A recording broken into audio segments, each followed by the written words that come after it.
Hello. Welcome to Wild Beyond the Witchlight, session dos, number 2.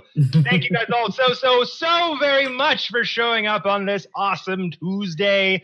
Y'all out there have been supporting this fucking campaign so insanely, and we've only done one goddamn session of it. The views on the VODs, all the clips, the artwork, all the mentions and tags and stuff. You guys are just the most amazing fan base, the most amazing community out there, and we so very much appreciate all the love that you are showing this wild and wacky story.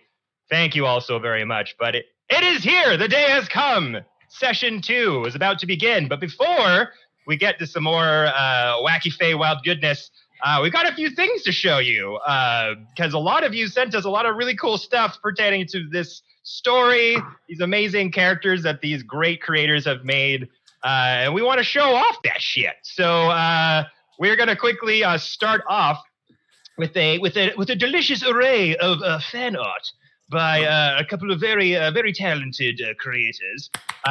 First off is a series of art. We're going to show you about like 4 or 5 pieces here that I've posted about a lot. I know some of the people here have reposted some amazing character fan art by a really awesome, great friend of the show, Brina Luna, who's online. Yes, clap for the Brina Luna. Online Instagram, TikTok at Brina Luna Lives, I believe. And they are an amazing artist, and they did some gorgeous artwork of our players here and of the group as a whole. And let me just get to my notes so I remember the order that they are being shown in. Okay, so first off, we have Lucifer, played by the one and only Jennings Brouwer. So cool.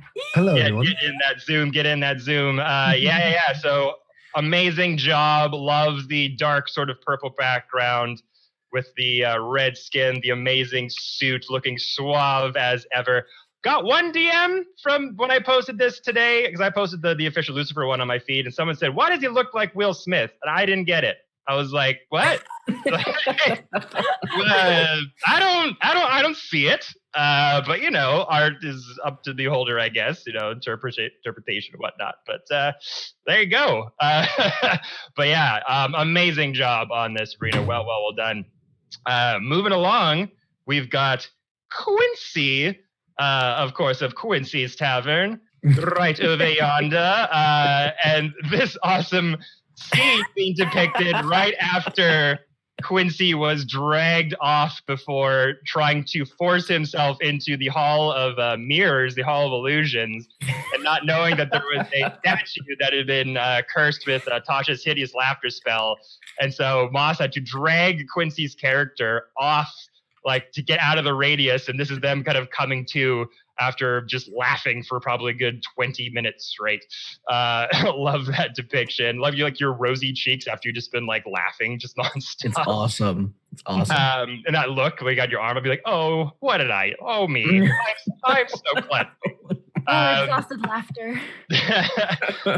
So yeah, awesome job on that one. And then third up, we've got Moss, of course, our lovely Tabaxi rogue, played by Jackie, hanging out, chilling, being all cat-like with the lovely ball of yarn right by their side, as always. And look at that! We got props, ladies and gentlemen. Got the real deal right in front of you as well. So yes, Fluffy in there, so great. Love the pose that they chose. The awesome artwork of the fur color, super awesome. And then next up, the final of the character pieces, we've got Shane's character, our lovely Peacock Arakakra. Ippy! Look at that shit! Beautiful. Look at it!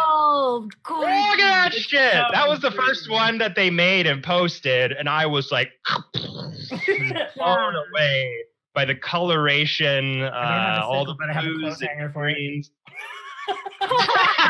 There you go. Someone's gonna have to buy you like an Amazon gift of like a peacock feather boa or something around your neck. So well done. Like, especially with your description of it, the amount of detail you went into building that character, and just see it just like, bam, there it is. Right then and there with the sickle in hand. So very sick. And then, of course, the final one from Bree is the group shots. Everyone together with me, stupid face, DM, Dicecream Sandwich at the top, zooming over in a very scary manner.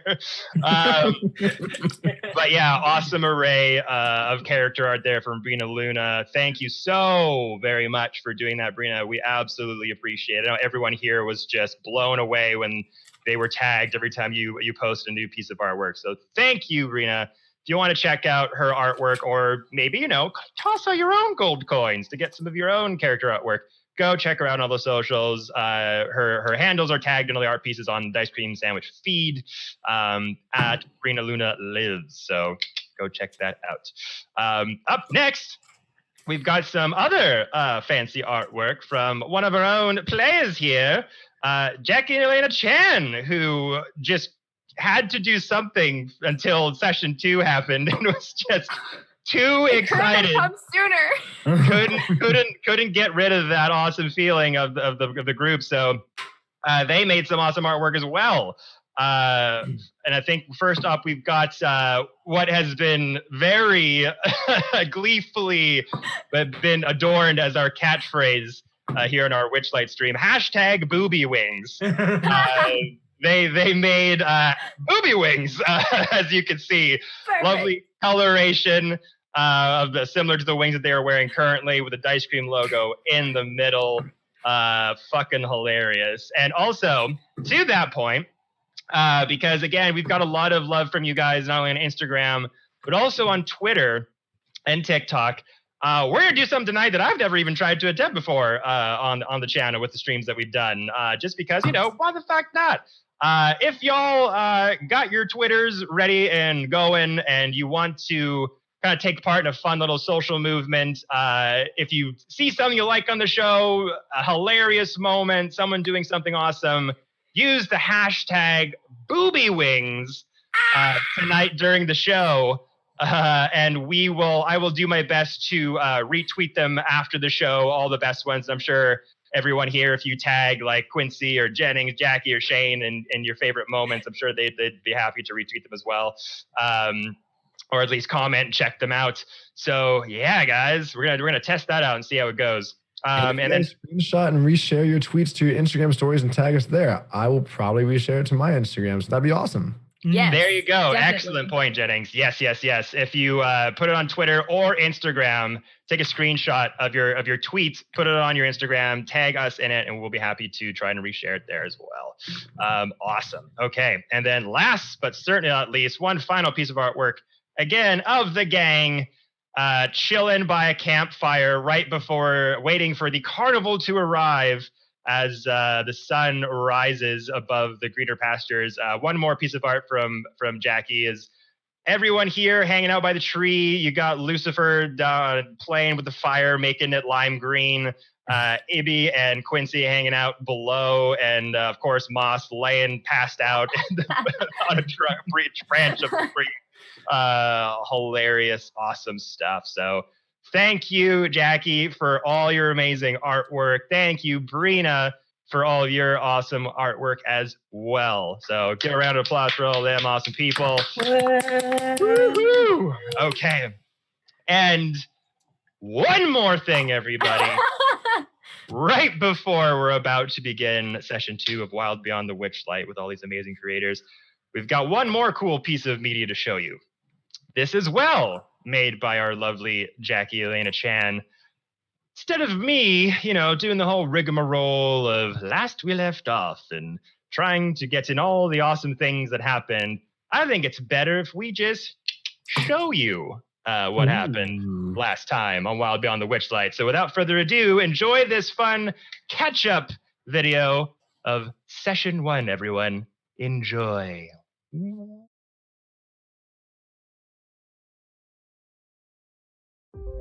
Oh my gosh. Hi, everybody. My name is Jennings Brower.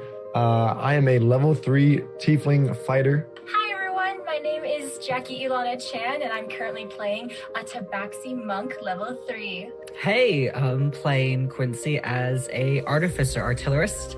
Hi, I'm Shane Wally, and I am playing an Arakokra druid. I would like to pass the treasures I possess and the favors I am owed unto you all. The carnival has arrived. A gift from a mysterious benefactor. This could actually be very handy. No, that's not. Where are the wings? Emmy, you have booby wings!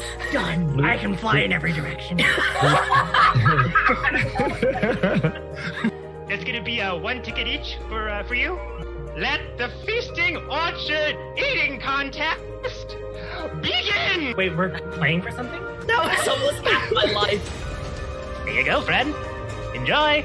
It's a boring potion. It's a potion of invisibility, my friend. You're welcome for the tickets. You suddenly hear an alarm of sorts. As the dragonfly suddenly just... What would you all like to do? You see a Kenku smiling, taking off. Go after him! Where would Mr. Witch and Mr. Light be? Do they ever visit the carnival anymore? At the big top extravaganza. They're not even from the Feywild. No. Can we participate in the show? Oh, you made an error.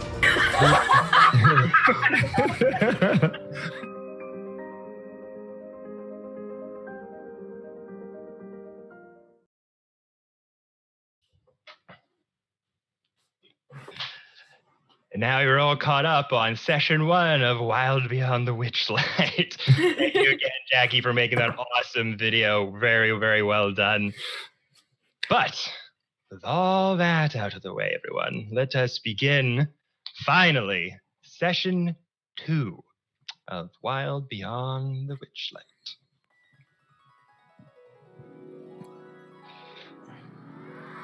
Okay, so last we left off, the party had kind of split momentarily as Quincy had noticed inside of this big top circus tent that there was 2 kind of waving flaps leading to a different area being guarded by 2 witchlight hands, that being kind of helping hands of the carnival necessarily, as a fire breather was blowing big puffs of orange and red flame all over the place.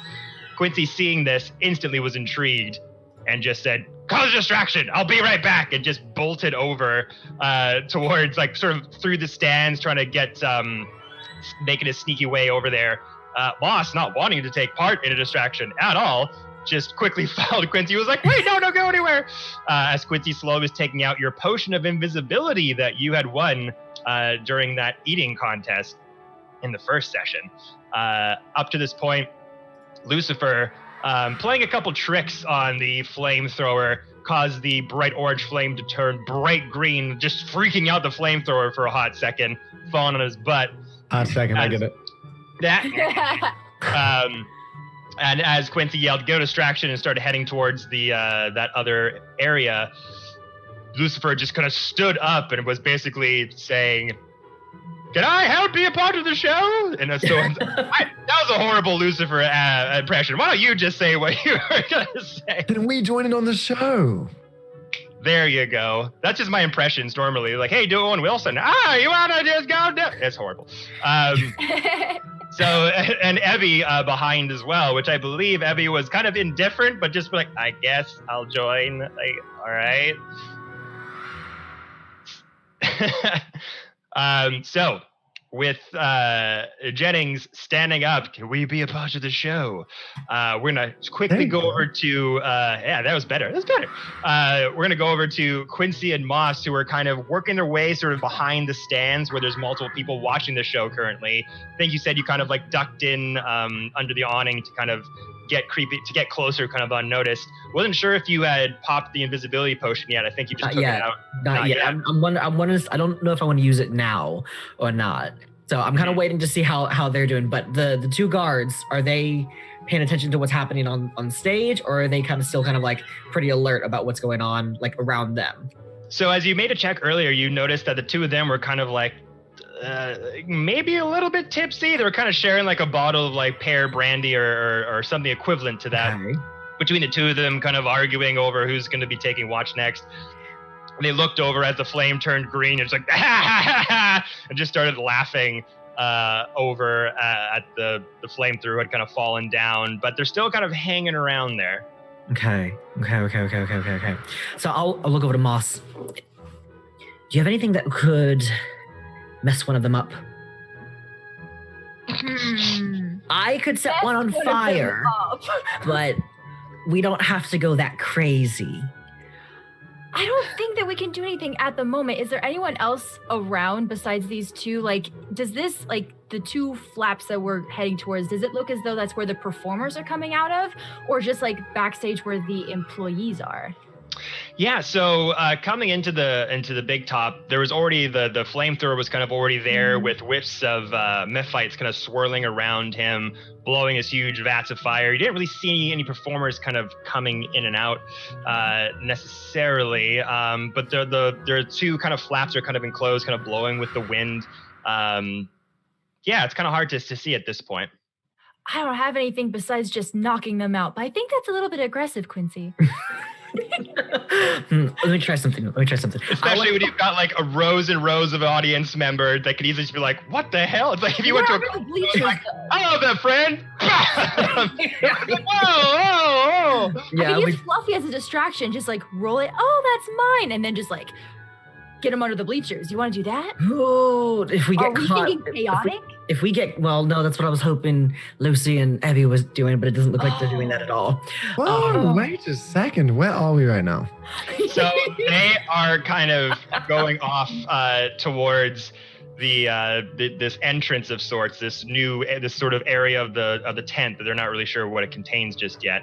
But the two of you going up, we be part of the show, and the flamethrower who just kind of stops and just kind of looks around, and the audience are kind of like, ooh, like they're very intrigued, kind of palpitation in the air as the flamethrower is kind of embarrassed at what you did, but now the crowd is now very engaged. They're like, well, what do you think, people? Should we let them join the show? At least we just starts going his hands up like. Everyone's like, yeah, let him go. I'm like, okay. This like veneer of like, ha, like a crack's going in through their face, like they're kind of forced into it. On his forehead, yeah, like, huge. okay. If you're like, yeah, come on down, friend, and kind of jutting it between their teeth clenched. Abby, do you come down as well? Oh, Shane, you're muted, friend. I am. And so I do go down, tailing slowly, just but pleasantly behind Lucifer. Unsure what's going to happen. Birds of a feather. All right. So as you all kind of make your way down, the crowd kind of cheering you on, this flamethrower who has kind of these two torches in their hands, like very colorfully wrapped. They're kind of a green-skinned tiefling with multicolored sort of quilt-like material all over them with like reds and purples and yellows, all that kind of jazz. Two silver gloves on their hands, big sort of puffed out pants that kind of tuck in near the shins, big long brown leather boots on the bottom. Kind of comes over to you and kind of flips over the two torches, like dousing the flames instantly, and puts one behind them and goes, "And what is your name, good sir?" Hello, my name is Lucifer Morningstar. Pleasure to make your acquaintance. Lucifer Morningstar, welcome to the Witchlight Carnival, my friend. And kind of flips it over, catches the other one behind his back as he puts over the other torch. And you, my feathered friend? Well, hi, friend. I'm Abby. Abby. Abby. Is it any last name or just one name like Cher? Well, yeah, I have last names. Fair enough. Okay. So, newcomers to the Witchlight Carnival, what are you going to do to razzle and dazzle the crowds of souls? Going to be hidden talents, or can you breathe fire as well? Well, I know a thing or two about fire, juggling, acrobatics, you name it, I've got a little bit of experience, to say the least. All right. And what about you, my feathered friend? Any kind of hidden talents that you're ready to show off there? Oh, maybe one will appear in the moment. Improv! I like it. And as they're kind of doing this, you notice the two Witchlight hands are kind of like swaying around and kind of bickering at themselves. Just their attention goes right to this sort of new act that's coming down to the stage, and just kind of nudging themselves like, oh, this should be good. Remember what happened to the last volunteers? They start guzzling down their pear cider, but their attention is like they're still sort of standing in front of the sort of flaps, but their kind of attention is over to this performance. Okay, wonderful. So with that going on, are the guards a little bit more distracted? A little bit. So say, I'm trying to think if I can, don't have a lot of room in this space.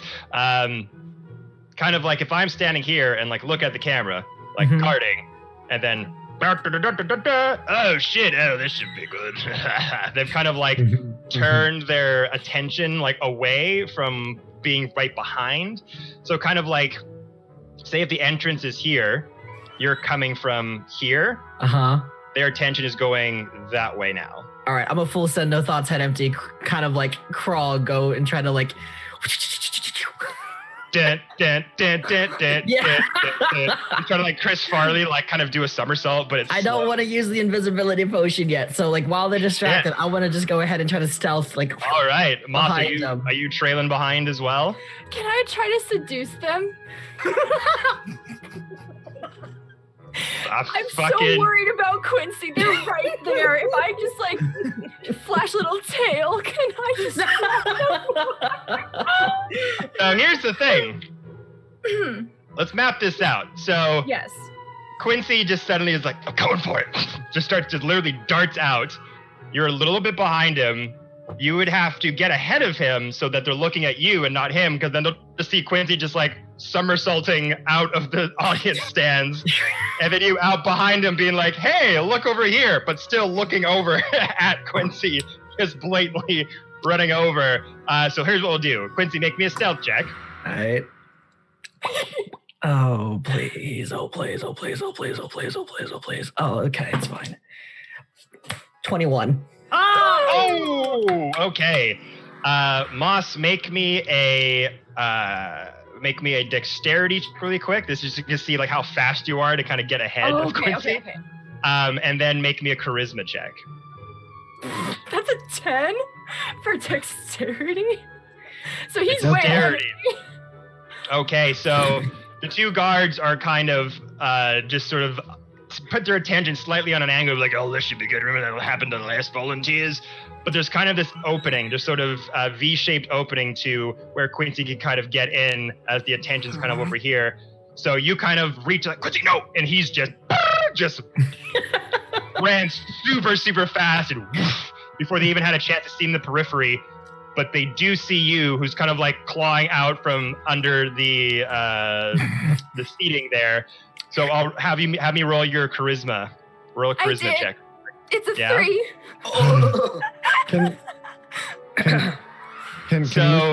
Does Lucifer see any of this going on? Make me a perception check.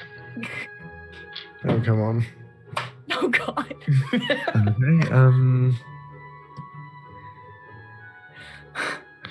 17. 17, okay.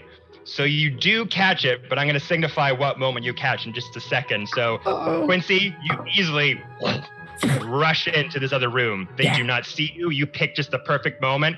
Stagger! You just sonic your way over towards this new area.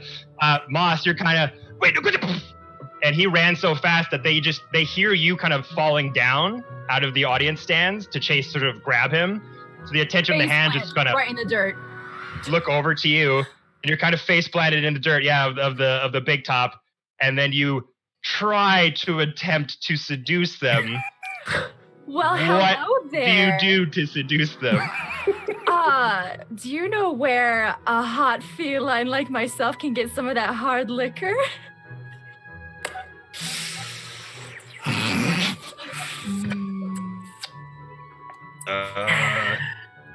I don't This see any is- liquor or any stalls here for food besides popcorn and peanuts. Like, obviously, I want something a little bit stronger. Yeah, no, this, I don't know if you've been to the carnival very often. This event is for children. And What we about do not the have adults and the parents? Obviously, they have to have some fun. the carnival is the fun. And they kind of like, the one guy kind of like realizes he's holding the pear cider. He's like, not really supposed to be drinking on ship. Kind of, this is more for staff purposes. Oh, you got my hopes up. I'm so sorry about that. I obviously am not staff. Do you see my booby wing? I have tickets. I can clearly see that. Interesting Yes. way to wear them. Usually it's on the back, but the front is very, very... Well, the goblin at the front told me that you could wear them even on your crotch, but that seemed quite difficult to walk around. This is a lot easier. So as you're having this very awkward conversation, Lucy, as the flamethrower or the flame breather is asking you what your talents are, you see the flamethrower start to ask Ebby what their talents are, and you just kind of looking over at Ebby, but then you kind of clock over just a little bit, and you see Moss, who had fallen out like awkwardly, just like trying to do something. Can I literally be on the ground posing while I say these things? Yeah, exactly. I imagine you like try to reach out for Quincy, fell in the dirt, and then just like, I didn't oh, get up. what's going on? I'm writhing in the dirt. And you notice that the flap behind the guards like suddenly has this kind of big whoosh behind them. So putting two and two together, you see Moss like awkwardly flirting. You notice a big whoosh in the flap. You're like, oh fuck, they went for it. What will you do? He uses thaumaturgy to magnify his voice by 3 times to ask the entire arena, who's ready for a good show? Come on, come on. Let's put our hands together for Ebby, my bad friend. And he looks awkwardly over at Ebby like, come on, Ebby, you got something, right?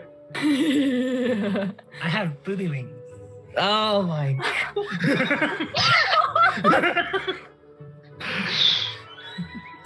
This is why I'm not out there. How about it, everyone?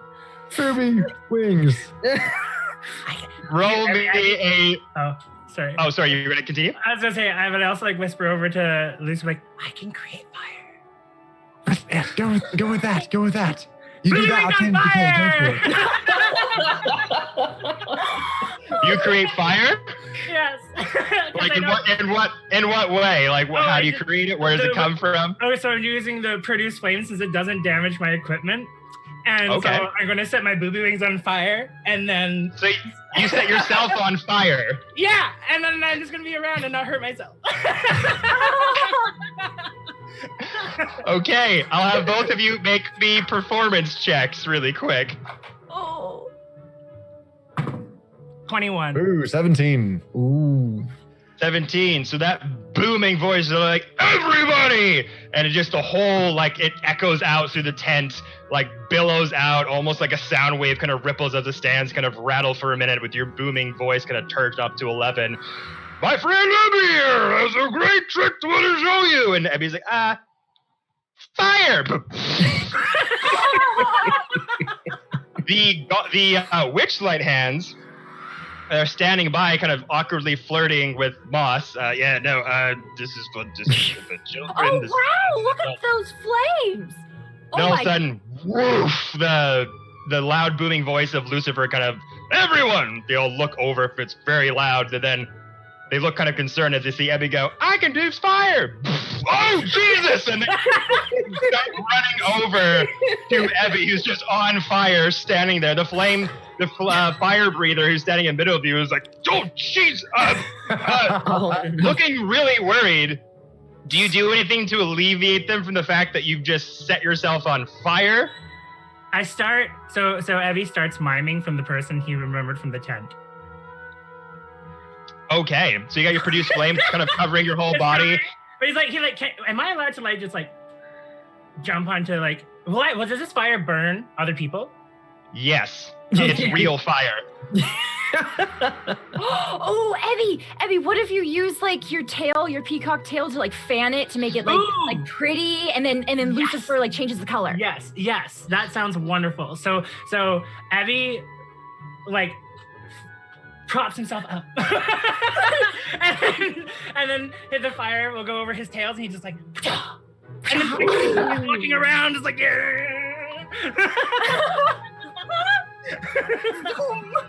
So the guards or the Witchlight hands are like, oh my god, like someone just set themselves on fire. Like literally like, this is what happened the last fucking time. And they're just like running over to ready to like douse you out. Then all of a sudden you just kind of like take a pose. Yeah. As like the back of your peacock feathers just fan out. And you start just doing this dance and just gracefully like running around the stage and just like almost like interpretive dance, like Napoleon Dynamite style. It's kind of like doing one thing and then you're going into another and doing all of this just like dancing. Lucifer, what are you doing? Lucifer uses thaumaturgy, so I can use up to 3 of them within one use to change not just his flames, but the flames and all the torches to like a blue-green changing color. So it's almost like Abby has changed the color of all the flames. Match his tail. And I'm also going to use it to make my eyes do a very bright glowing gold to just distract even more.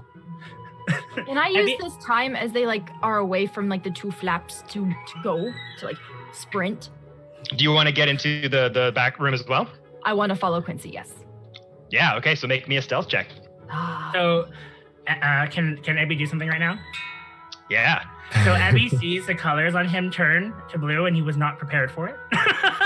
Oh, no. So he stops, and he looks at Lisa and says, I think I have become a wizard.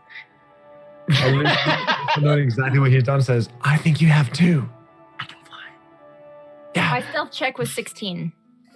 Yeah, I think you can fly, Abby. You easily get in there. Nobody clocks it. Everyone's too focused on this crazy mystical rave light show that is now going on. And as soon as Abby starts to move around, Lucifer just kind of takes notice and then just starts snapping fingers, and the sort of torches and light work in here just go green, blue, orange, red, all different types of colors. Their irises, their eyes start lighting up in tandem with the lights kind of flashing and going off. And then for whatever reason, this music starts to accompany the sudden flashes and changes of the lights, almost like in imperfect succession with the beat. Not really sure what's emanating from. As you're kind of doing this, you're like, I didn't fucking do that. And then you're like looking around as this music kind of swaying and going in time with the beat. And Abby's flame, orange flame coloration suddenly goes blue. And as Abby's like, I'm very smart, just like freaking out. Like, and as you're kind of spinning and going around, Lucifer, like, I'm a fucking wizard. And it's like, I didn't know I had this kind of fucking, just going around, and everyone's just clapping like to the beat of this music that's starting to go on as the flamethrower is just like standing there. Like you just taken his job probably. Like I thought he had a cool thing, and the two of you are just stealing the show. I'll have you make another performance check. And this will be an advantage because those were both very, very good. I got 21. Booyah. 14. 14. Lucy, as you start to snap your fingers, changing the various hues of the lights around, making this cacophony of a disco ball inside this big top, you suddenly find yourself, as you're kind of like a conductor, directing the show, and Abby just dancing all around, sometimes gracefully, sometimes just a bit chaotically. The lights start to go out and then up again. But you are not doing this. Suddenly in time, the lights all go out, pure blackness, and then come back again, pure darkness, come up again in various courses of the music, almost like somebody is directing the show with you. But you're Abby, not sure. Are you a wizard? Are you a wizard? I'm not doing that, Abby. I don't know. And then Lucy, as you're conducting with your various hand gestures, and all of a sudden a spotlight starts to go on Abby, and then a spotlight on you. You're just like, I'm not doing this, but you keep like going along with it. I like it, but I'm not sure. Then all of a sudden you feel your feet start to get lighter. And your toes start to dip down, and you find yourself floating. Same with you, Ebby. The both of your feet start to leave the ground as you're suddenly just in the air, floating up as an array of glitter starts to come down and shimmer against the multicolored lights below and are hitting both of you, and suddenly you're becoming weightless. Hey, Lucifer, I am a wizard. Yay! Apparently mine. And your wings, Lucy, the feathered sort of nylon wings that were given to you as a sign that you bought a ticket to the carnival, start to catch on fire like they're going out, but suddenly they change form and shape as these massive demon wings start to spread out from your back and flap around, and almost in this Tim Burton-esque dance that you're both putting on for this show. It is amazing, and the crowd is just going fucking wild. There they are! Yay! Yay! Abby's also just like chuckling and like,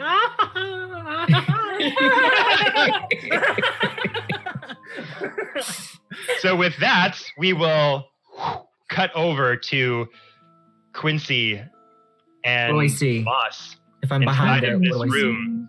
So Quincy, with you first coming in here,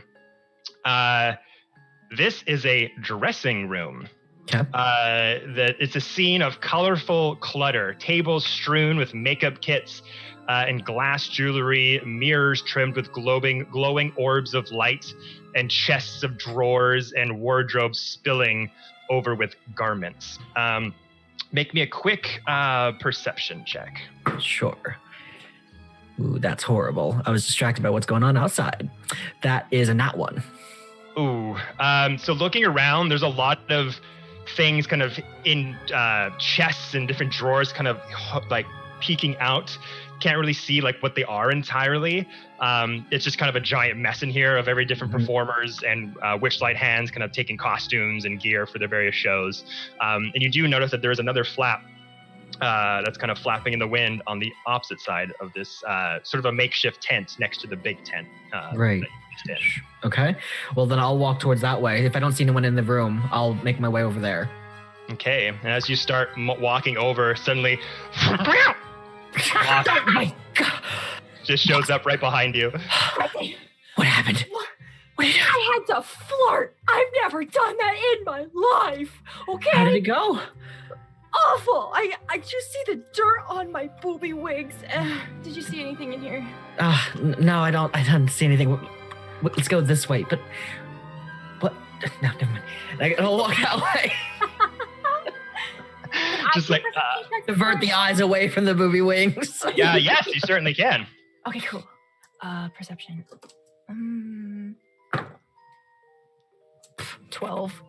It's better than mine. 12. It's better. So as you're kind of like walking through this area, you're kind of just clocking all the various garments and items that are kind of strewn out all about the place. You do see a waistcoat with a chain of about 100 silk handkerchiefs tied together in one of its pockets. You see a wire headband fitted with a sparkling paper unicorn horn. And you see a retractable dagger as you kind of pick up the sort of plastic handle with a sort of plastic dagger in it. And then it just, as you put your hand on it, goes...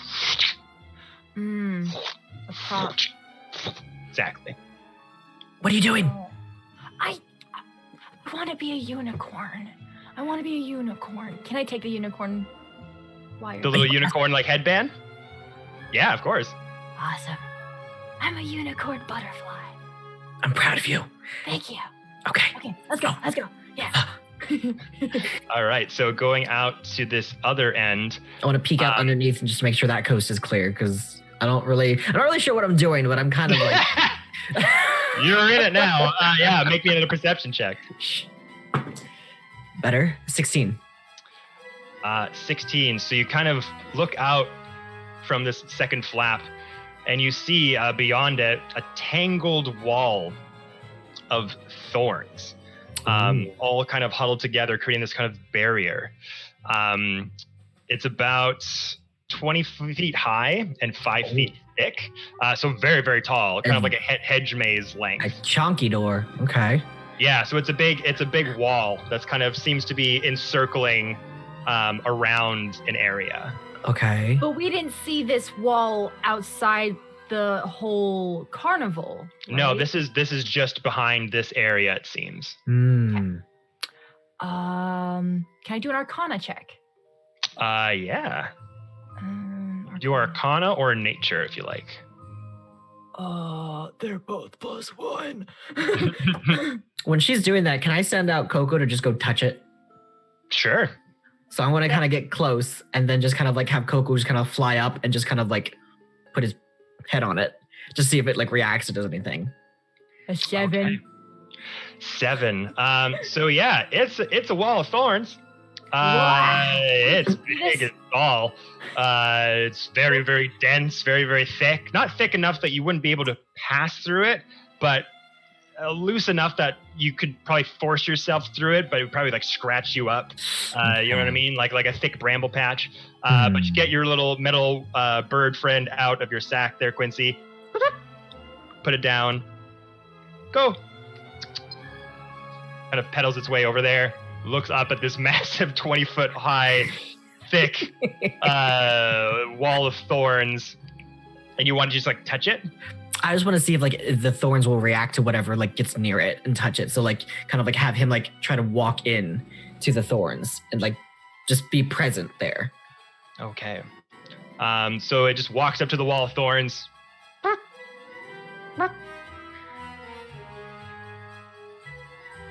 Just kind of nudges his head at it. Well, he's not dead yet, so Just makes like a scratching sound. okay. Can I do a claw attack to try and scrape it away and get through it? Sure. Make an attack roll.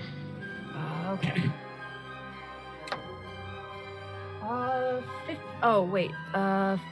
15. Yes.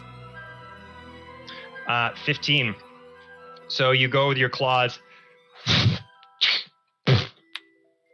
A big chunk of the thorn wall falls to the ground. Okay. Part of it sort of connects itself back to being solid. Did we see anything behind the piece that she kind of cut off? Was there like anything behind her kind of giving us a hint? It's about 5 foot thick. Oh, thick. Okay. So that would just be like kind of one edge off of it. Yeah. Probably if you took time to keep clawing away, you could probably get through to see what's on the other end, but you are on borrowed time as you don't know when someone could come by here or come through. You would getting a good look, like being up close to it, boss. It looks like you could try to force your way through. It's not like solid. Okay, one more attempt before I just like go through. I want to put my unicorn horn to it. Okay. So did you put it on your head or are you just holding it right currently? I'm gonna take it off and then like poke the vines. You gotta take off the unicorn horn, sparkly and glittery in all its glory. One last thing. Maybe it's the key. You just take the horn and go. Good answer. Sometimes you just gotta think outside. Good answer. Okay, I take it back from my head. Yeah. Okay. All right. I think we just have to trudge through, Quincy. Oh wait, but then how will Lucifer and Ibby know where we are? They knew where we went, right? I guess so. They have Also, the same no thoughts curiosity that that we do. Lucifer Killed the cat. Lucifer did like kind of clock you guys going in there, but you don't know that. You just like do distraction and you just fucking went for it. Well, let's just hope. They're smart. Okay. So I'm gonna run then. Oh boy. Okay. oh no! Okay. We're getting separated. No. You guys might be getting kidnapped for all we know. Yay! Oh, crap. So you gotta look at each other like, fuck it, let's go. It's literally like forcing herself through a bramble patch of like rose thorns. How much? It's cuts against your skin. It's rough. It's hard to get through. I need you both to make me dexterity saving throws. Okay. Can I do mine with advantage because I have fur? Unfortunately not. okay, just thought it out. It is catching on everything that you guys have on shoot. currently. That's a nat 1. Oops, sorry. I got 17. Ouch. Okay. So this is 5 foot thick. So it would basically, you both have enough movement to sort of get past it.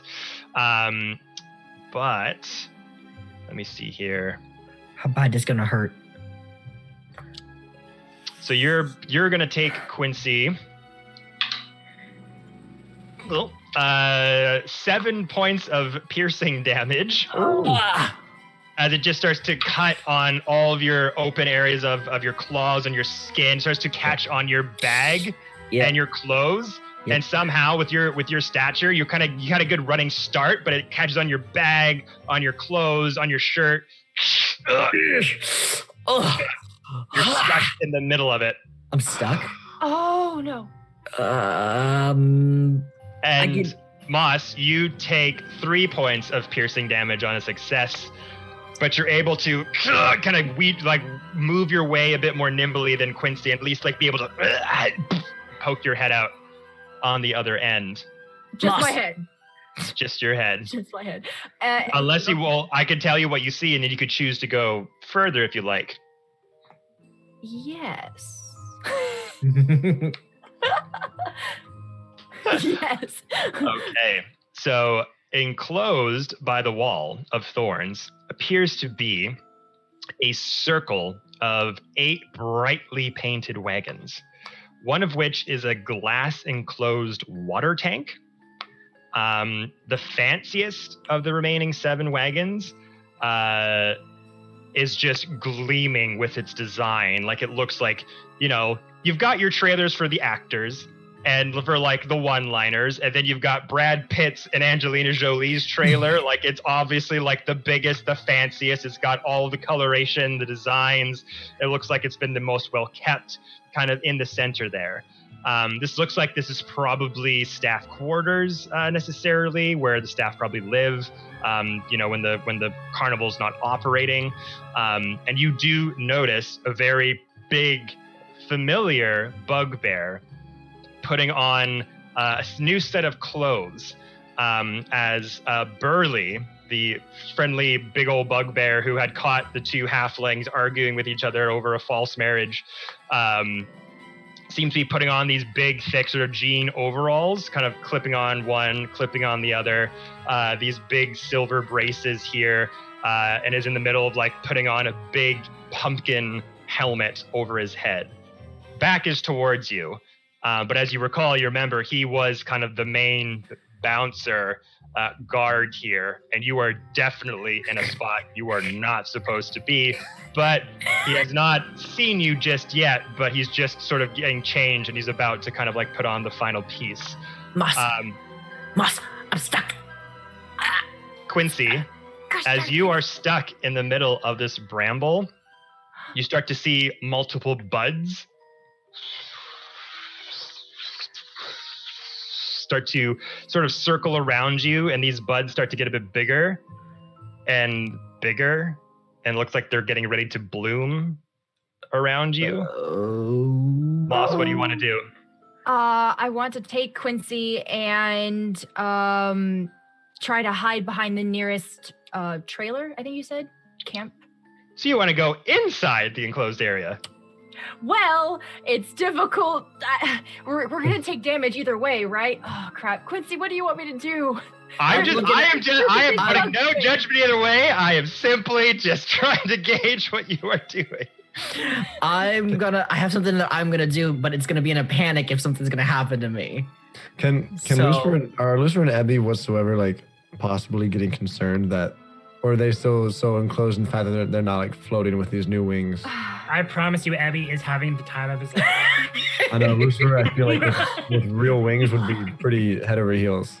So as this happens, Quincy, as these buds kind of start to sort of come from little like seedlings and kind of come a bit more bulbous, not exactly haven't bloomed yet, but as sort of the first sort of bulb that kind of came out around you is getting kind of bigger than the others, you hear a slight, small hissing sound coming from the middle. This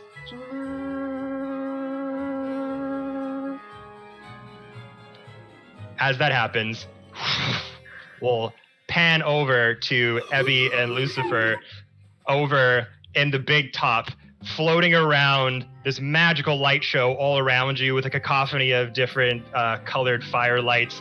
Your wings, your fairy wings, suddenly turn into big hulking demon wings. Ebby on fire, a lit up peacock with various colorations of blue and pink and yellow. You're all just doing this amazing Cirque du Soleil like dance, interpretive dance light show. And then you hear a voice shout out from the top part of the big top. Oh, joy, joy, joy, joy. That was goddamn magnificent. And then you just hear this sort of high-pitched voice coming from the top of the big top. And this spotlight suddenly appears on this figure. This very thin, tall, clown-looking figure with a checkered sort of jumpsuit that's kind of diamond-shaped with red and white colorations, with white gloves, tight little white leather boots, and a big old jester's hat that's kind of spreading out from end to end. Very like angular pointed features, skin dead white, red lips, big bushy eyelashes, big bushy eyelashes that come and spring out. And this person is whipping a cane around, kind of on an ethereal swing that's kind of going back and forth, holding a pouch in the other hand with kind of glittery wisps kind of coming off of it. It's been some time since we've had such an outstanding volunteer performance. And then flips backwards, lands on this feet. Hello, newcomer. That was goddamn fantastic. As he looks up at you, floating in the air. Let's bring it down here for a minute, shall we? Let's give them a round of applause, ladies and gentlemen. And then you start to just slowly float down next to this very skinny, tall figure. Let's get a bit more light in here, shall we? Makes two claps and all the lights kind of come back on in their normal coloration. Allow me to introduce myself to you both. My name is Mr. Light. I'm one of the co-owners here of the Witchlight Carnival, and I must say, we've had a few volunteers try this act before.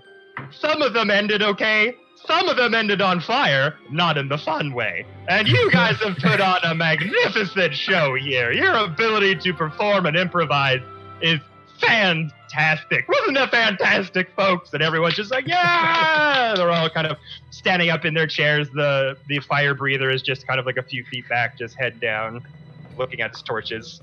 Like his skill has just like been stepped on. The spotlight's kind of been taken. Mr. Light puts his arms over the both of you. He's like, would you two mind being a part of our Witchlight Big Top extravaganza? Question. And Lucifer says, I have a you question. know, as much fun as this was, I can really only offer seasonal performances. I cannot be full-time due to pre-existing plans. Sorry, Abby, you wanted to say something? Am I still on fire? And he's hugging me. He snapped your fire off as he brought you down. Oh, okay. So you're now currently not on fire. Okay. I just wanted That's fine. You've got other plans, friend? What other plans could you possibly have?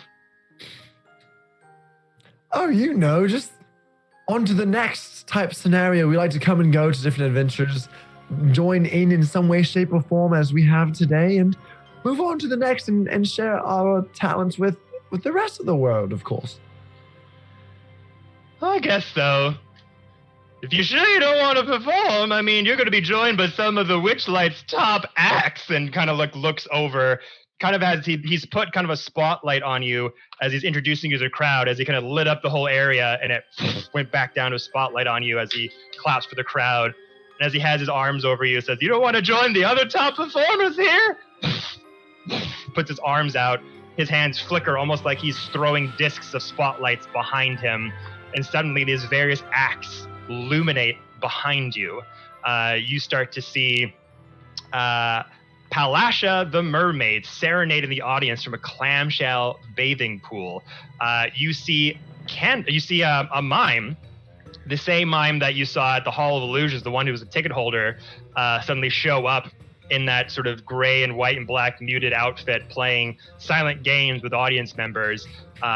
Fairy dragons with bright streamers tied to their tails perform dazzling acts of synchronized flying as a troupe of acrobats, clowns, and fire breathers all start to just parade around as this just glorious array of performers are to just dance and do all their stuff all around you. Abby looks back and sees the mime and gets really happy. Lucifer says, "No, if you all stay in one place as a circus unless you travel, we would love to come back every now and then. We just cannot, we cannot lock down any kind of schedules, as we are always birds of a feather flocking not here." I have feathers. Correct. Exactly. As do I now, apparently, so.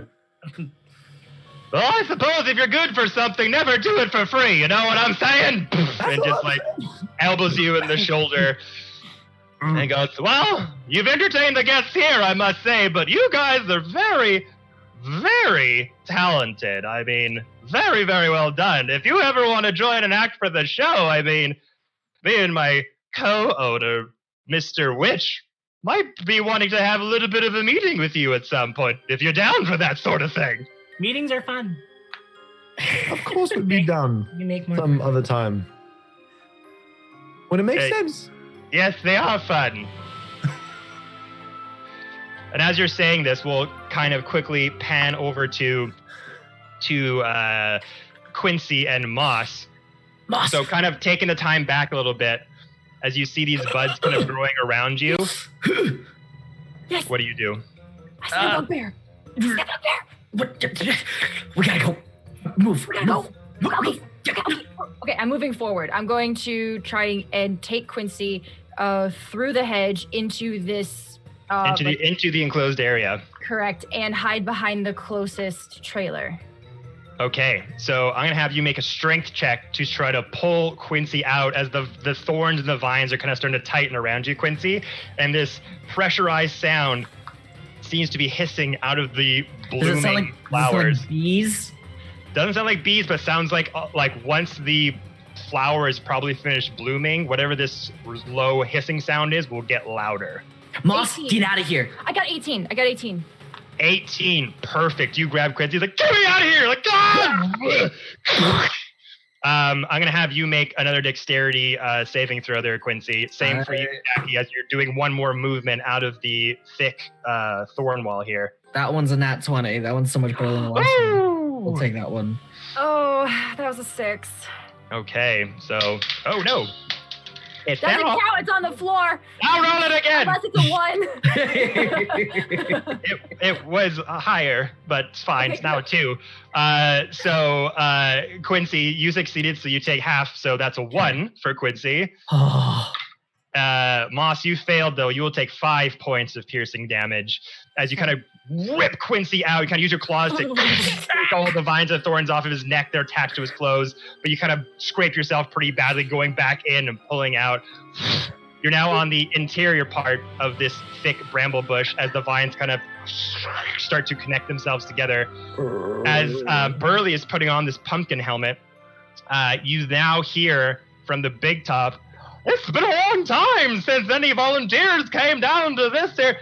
And then you see Burley's backstory. You go, "Oh no, that's my cue. Oh no, Mr. Light's gonna be really mad." And he puts it on and he's about to move behind, I need both of you to make stealth checks really quick. I still have +5. I hope please. Oh, my stealth's +2. Come on, let's go.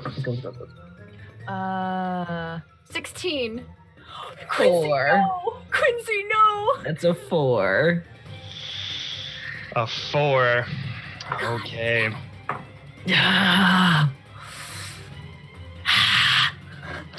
Let me just check this really This quick. dice might as well be a coin. Oh. Okay. Okay. So, as you say, book it to the trailer, let's go. Moss, you're super quick. Your feline speed just instantly just takes you to the nearest trailer nearby. We can kind of get behind it. But Quincy, you tripping, fall instantly. The cuts and the bruises are kind of like painful a little bit. You still have a bit of bramble grafts onto your pant leg and onto your shirt. So when Moss, you just book it straight ahead. Quincy, somebody gets caught on your leg and you fall down forward. And unfortunately, Oh no. hey, what are you doing back here? You're not allowed back here. Oh, this isn't the bathroom. Oh, He starts to walk towards you. Oh god. What do you want to do? I'm gonna get Coco. Hopefully, drive. I'm assuming I probably still have Coco with me, and then yeah, I'm gonna firebolt him. Oh god. I want to firebolt him away. You're gonna firebolt Burley? I am gonna firebolt him. I'm gonna panic. Okay, Oh shoot. firebolting poor goddamn Burley. It's a 24 to hit. We're gonna have to roll initiative, everybody. Even me? So this is gonna be interesting. I don't know. What's This is gonna be interesting. No. 10. Okay. I'm scared. 13. 3. Okay. I will get to Lucifer and Ebby in just a moment as the bugbear starts rushing over to you. You just do you? You're like, I know. It's the bathroom. You look over at Boss. He's like, you're like, sorry. Throw it over to Burley. We will now pan over I panicked. to Ebby and to Lucifer. So just really quick, what did you get in your initiative, Quincy? Just so I know. 13. 13. Moss. 10. 10. Okay. I got that. Okay. So before that happens, Lucy and Ebby, this sort of big event is sort of happening all around you. All these performers are dancing, doing their thing. You're seeing mermaids, you're seeing fairy dragons fly around, you're seeing a mime just doing their thing. Mr. Light's trying to invite you to be a part of the show. Elated that you entertain the audience. You obviously got some really great performance skills, has invited you to like have a meeting, a dinner, an audience with the owners of the goddamn carnival, Mr. Witch and Mr. Light, politely saying, we've got other things to do. It's just fun. Kind of trying to squirm your way out of it. What would you two like to do right now? Lucifer looks over at Ebby, not knowing if he'll pick up the subliminal message, and just goes, and he says, we actually need to go find the rest of our party. So if you'll excuse us, enjoy the rest of your show. Have a great time. Thank you for having us. And tries to just like, Ebby. So Ebby looks at him and it's just like kind of blank stares, but then looks at Mr. Light, like, I guess I have to go. Can I call you later? I love dinner. So it sounds like a good idea, but I guess I have to go. I guess so, friend. How would I reach you? That's a wonderful question.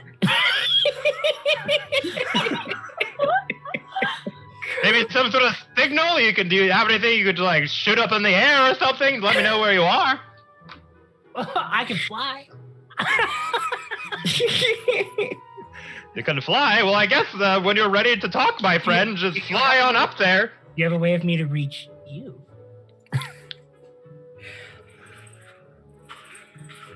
Well... Lucifer's just like, we'll just return in 2 blue moons' time. And we'll come check in and we'll treat you all to dinner. Since we have to rush off so quickly right now, in this moment, as soon as possible. I mean, it has been some time since I've had a proper dinner, just been mostly carnival food and such. You know what? I'll take one of my Witchlight hands to find you when you're ready. What's the time? Do you have a time date or anything like that? Are you usually pretty busy? Apparently, I don't know, so I'll leave that to Lucifer. in 2 blue moons' Is he your manager? He's something. Thanks, buddy.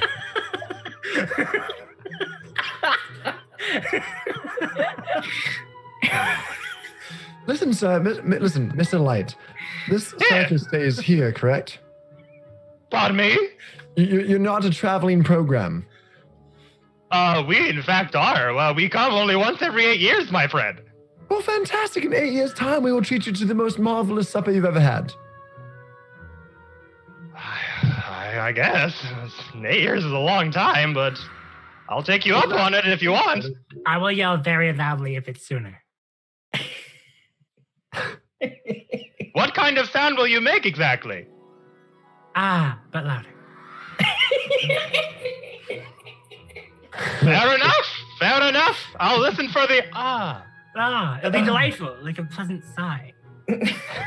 I could go to sleep with that kind of sounds, my friend. Very majestic and relaxing. Like a, ah.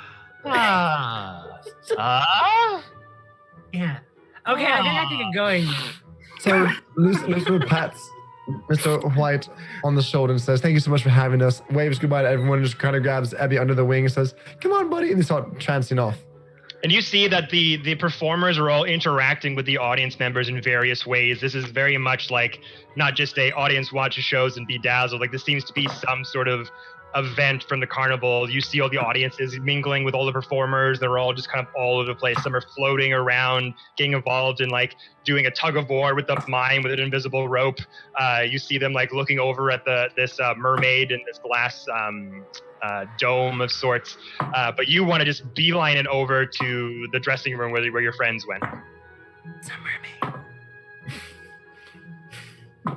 So the two of you want to beeline it over to the dressing room. Make me both stealth checks as you try to kind of get there without anyone kind of clocking you going in there.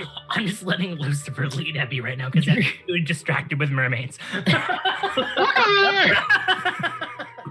have to do a what check? A stealth? Stealth check for both of you. And it wasn't at advantage, right? It's there's a lot of people. The Witchlight hands ran over to you and saw that the flame was okay and not doused. They're kind of interacting with the others, but there's still a lot of the carnival hands and people. There's more people in here that work for the carnival. So I rolled a 4. I rolled a 7 because apparently I'm stealthing. A 7. So as you're about to sort of make your way over, suddenly the mime that you had signed before just instantly distracted. It just like stands right in front of you. It's just like trying to coax you into joining the others. And he's like very wild. I was like, this sounds like fun. Oh no. So like little movements. Lucifer mimes back at the mime saying, friend, not so good. Gotta go. And his face is like sorry. Okay. And I see, sad, sick, not Mr. good. Mime, I think he's saying he doesn't know how to do it. Oh, But I can. So Just miming a box. Can Lucifer But like a box with his large around frame? the mime, but starts doing a box around the mime. He sees what Abby's doing and doesn't know if he's doing it on purpose or not, but he joins in on creating a mime box around the mime. And he specifically, while the mime glances over at him, makes little like fake lock motions around the box. And then Evie thinks that the guy won't be able to breathe, so he pokes holes.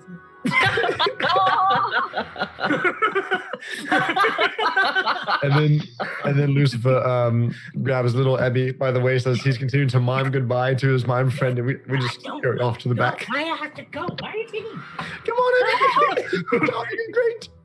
Goodbye, Mr. Mime. Oh my god.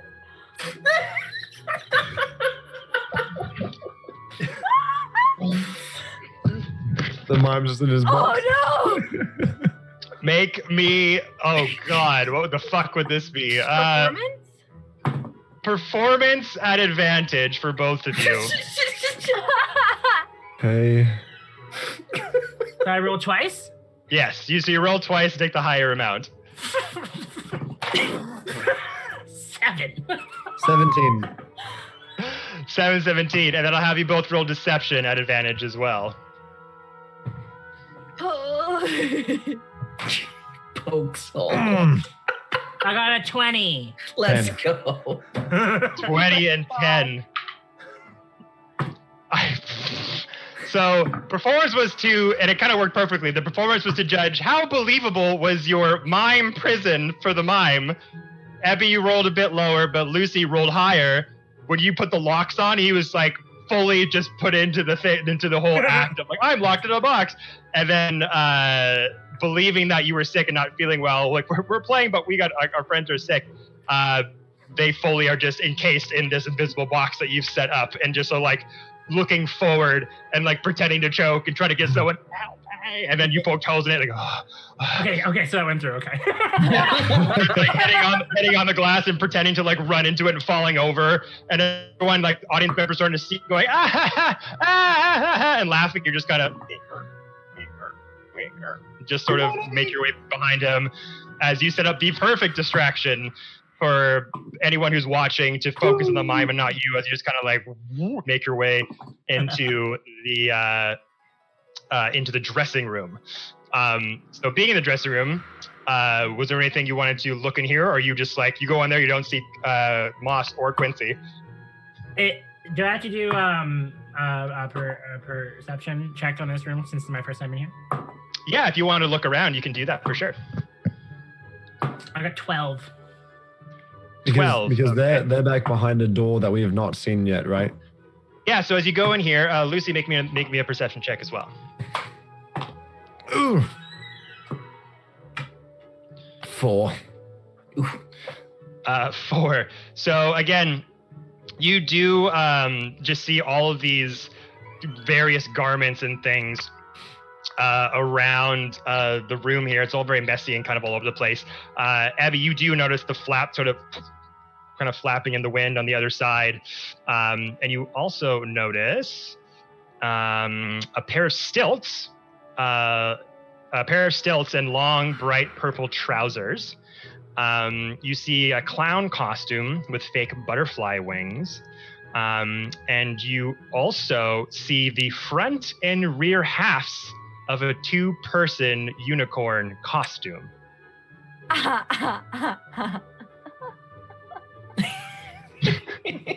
Just knowing how disproportionate Evie and Lucifer are. We could use it for protection. Not like we need to know what we need protection against. Do we know we need it for protection right I now? guess not. No. So Evie is like astounded by these outfits, kind of like in awe when he's walking around, but he was distracted by the flappiness of the curtain. So he just kind of like pokes his head and just sees and tries to see what's behind it. Don't you do a perception check again? Once you go outside the... I'm not going in there. I'm just poking my head. Oh, yeah. So no perception check needed, really. You poke your head out and you just see that thick wall of thorns that are kind of starting to encircle opposite you. to an area that you don't see. I was like, We don't see or hear Quincy or Moss. Funny thing, as soon as Ebby puts up the hand and notices a giant wall of thorns, split second later, you hear a, "I'm sorry, Burley." For the firebolt goes from Quincy into Burley, and you just see this dull orange behind the thicket of thorns there. That's what we see? Yeah, as you just look out, you hear that, "Sorry, Burley." Can Lucifer... back. So good. Go ahead, Shane. You know you can go first, this guy. Can Lucifer, having heard Quincy say anything and then see a fire burst, know that that's like danger and go to take his 2 hand axes just to go slicing through the ivy or the thicket towards his friends? The thicket, okay. If you suddenly you hear that blast and you just run out past Ebby to the thicket and start attacking the wall thicket, I'm gonna have the 2 of you roll initiative now as well. Okay. I just want to say, as you did that, I think there's a wizard back there. I know you guys can. You guys might not be able to see it, but it's a natural 20. Oh, it's fun. It's fun because I got a natural 1 plus 2. Oh. Initiative. So you got a 3. I got a 3. Initiative. Okay. Ooh, initiative is a +1 as well. Okay. Yeah. So, Quincy, you got the 13, correct? Yes. Yeah. Okay. And then Moss, you had the 10. So we will do our first round. So this is kind of, this is what multitasking is like for a DM. So we're going to do the first round of combat with Quincy and Moss with the bugbear. Once that first round is up, that's when Lucy and Ebby will try to get into the fray here. So you'll be dealing with the thorn wall for a minute. Can I ask, but, okay. What's that? Is this just a thorn wall? Does Ebby know that this thorn wall's like kind of sentient or not? Once you interact with it, you'll be able to go for that. Okay. But first, we're going to deal with Quincy and Moss here. So, Quincy, you did go first. You flung out that firebolt. So make me an attack roll. Oh boy, that's a 20, dirty 20. That'll hit. Roll damage. All right, damage. All right, I feel really bad about it, so it's only a 1 Oh. for damage. So It's only 1 point of damage that you rolled? 1 point of damage. Okay, you can also choose to do non-lethal damage, which means that if you put them down to 0 hit points, that doesn't mean they die. You just knocked them unconscious. Yeah. So just keep that in mind as well. So if I could do a dirty 20 and kind of just like aim for the pumpkin head, the pumpkin helmet, and just kind of just hit him there, that's kind of what I do. Like, sorry, Burley. I spent all day making that. What the hell, man? I'm sorry. Don't touch me. And he starts to just walk over to you. After that, we'll come to Moss. You see your friend just start this fight with good old Burley. What would you like to do? So Burley hasn't seen me, right? So do I get a surprise attack? Is that how that works? Surprise attack. Like regular attack? So you're currently headed. You'd have it at advantage. Okay. Sneak attack is this particular rogue class ability, but for when you're kind of hidden and hiding and the person to see you, you get advantage on that first hit. Okay, but I'm a monk. I mean, I'm a sneaky monk, but yeah, so it's kind of a thing if you have like a projectile of some kind, or if you're able to kind of keep out of their line of sight, you can try to like move kind of behind them and try to hit him in the back of the head, which I'll allow at this point. Okay, so roll with advantage then for attack? Yeah, what kind of attack are you trying to do? So I want to take my quarterstaff that I have on my back and do a non-lethal damage and trying to like hit his head, trying to like knock him out. Okay. So yeah, so you've kind of the wags are kind of aligned in like a half circle configuration. So you made it to the front of that first wagon. You've kind of sneaked behind it, and you're kind of sneaking in between the two to kind of get behind him. So yeah, roll that attack at advantage. Okay. I got a natural 20. Nat 20. Oh my Let's god! go. Okay, 2 nat 20s, right on. Yeah, so roll your damage. Whatever the result is, times it by 2. Okay. That's the crit damage. So you'll just roll your damage as normal. Tell me the result, and then we'll double it. Times it by 2. That is a 5. So that's 10. 10 points of damage. Okay. So yeah, it was a hefty hit as you kind of sneak behind the trailers and the various cargo containers and things that are kind of situated around here. You're able to sneak behind the bugbear and just get your staff out. Crack! Hit him, now exposed because he has no sort of pumpkin helmet on his head. Bam! Hit him right in the back of the head. Arr! Oh, what the hell? Okay. I gave you a pass earlier. You two are the worst. It spits out a tube and just goes out the side. Can I expend a key point to do an unarmed strike on him? You sure can, but this will be regular, not advantage. That's fine. Okay. It's gonna knock him out now. Just do it. I know, I'm trying. That would be 16. 16 just hits. Roll damage. Okay. So this is a flurry of blows. Expend 1 key point to make 2 unarmed strikes as a bonus action. Okay. That's correct. D4. Okay.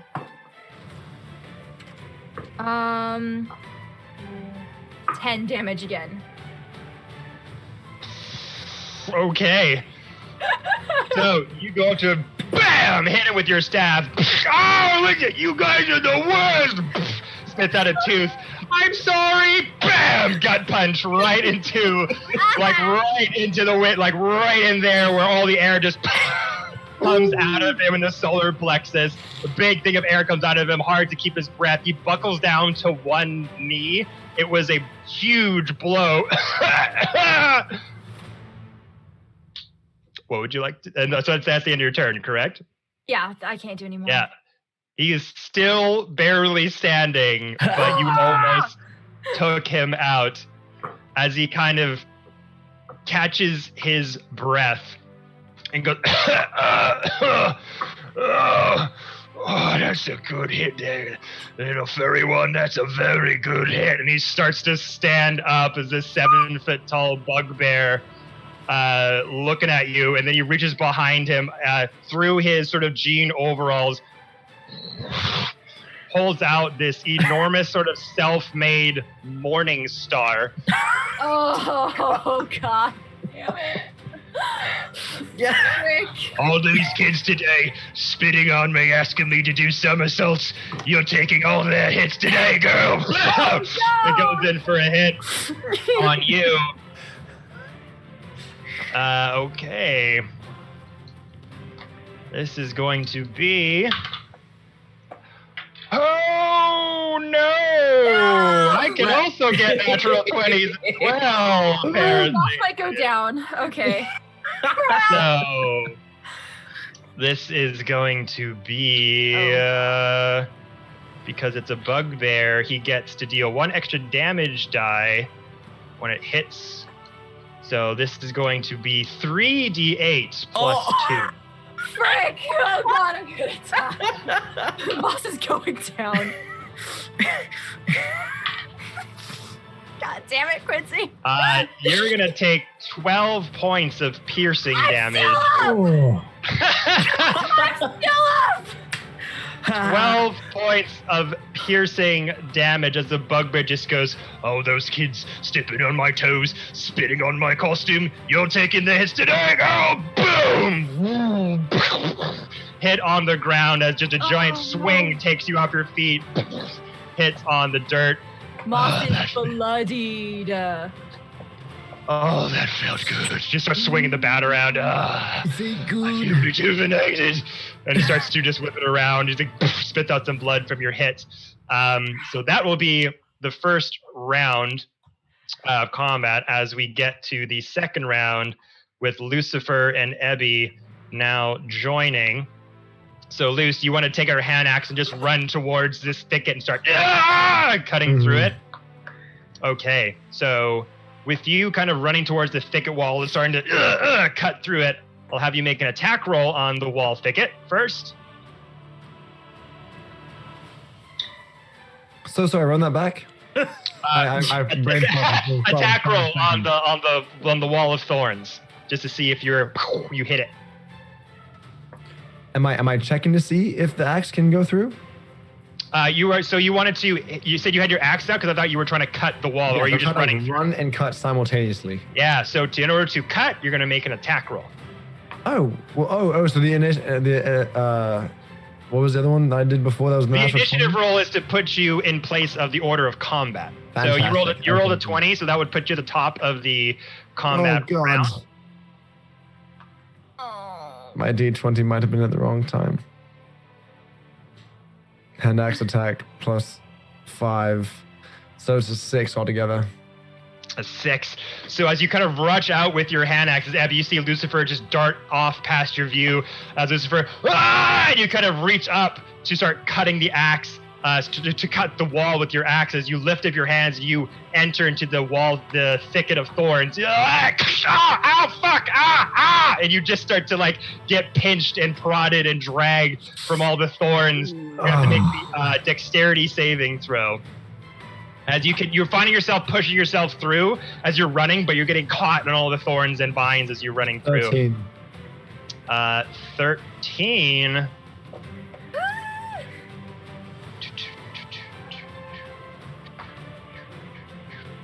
Let me see. Where did you go, Cotton Eye Joe? So you fail. So you're gonna take 7 points of piercing damage as you kind of just fall and trip into the thorns before you're able to kind of slash down with your axes. But you do make your way past that 5-foot thicket onto the other side. Ow. As you see this bugbear just bam, take a giant swing at Moss, falls down to the ground. Not my friend. Is it still my turn? So you've used your action to attack. You've moved, so you've got a bonus action left. Bonus action. Am I near the bugbear? You're probably within like 15 feet. 15 feet. So my walk-in movement is 30 feet, so he's in my range. Yeah, so you've probably walked like 15 to get from the sort of the flap of the tent, sort of past the other end of the wall, the thicket. So you've got 15 feet left, so you could run over to the bugbear if you want. How big is this bugbear again? He's like 7 foot tall, but he looks super banged up. Like you see the giant bruising that's starting to swell up on the side of the head. No, it wouldn't matter because I just saw Moss get yeeted. So yeah. So Lucifer has no idea whether we're not trying to kill this man or not. So I think for this first move, just because he's kind of stumbled through the vines, maybe he's like partially a little bit. You see Quincy down beside you on the ground with like smoke wisping off of the hand from the firebolt. He just looks at you. So Lucifer, because number one, he's embarrassed that he didn't slice through the ivy all cool like he wanted to.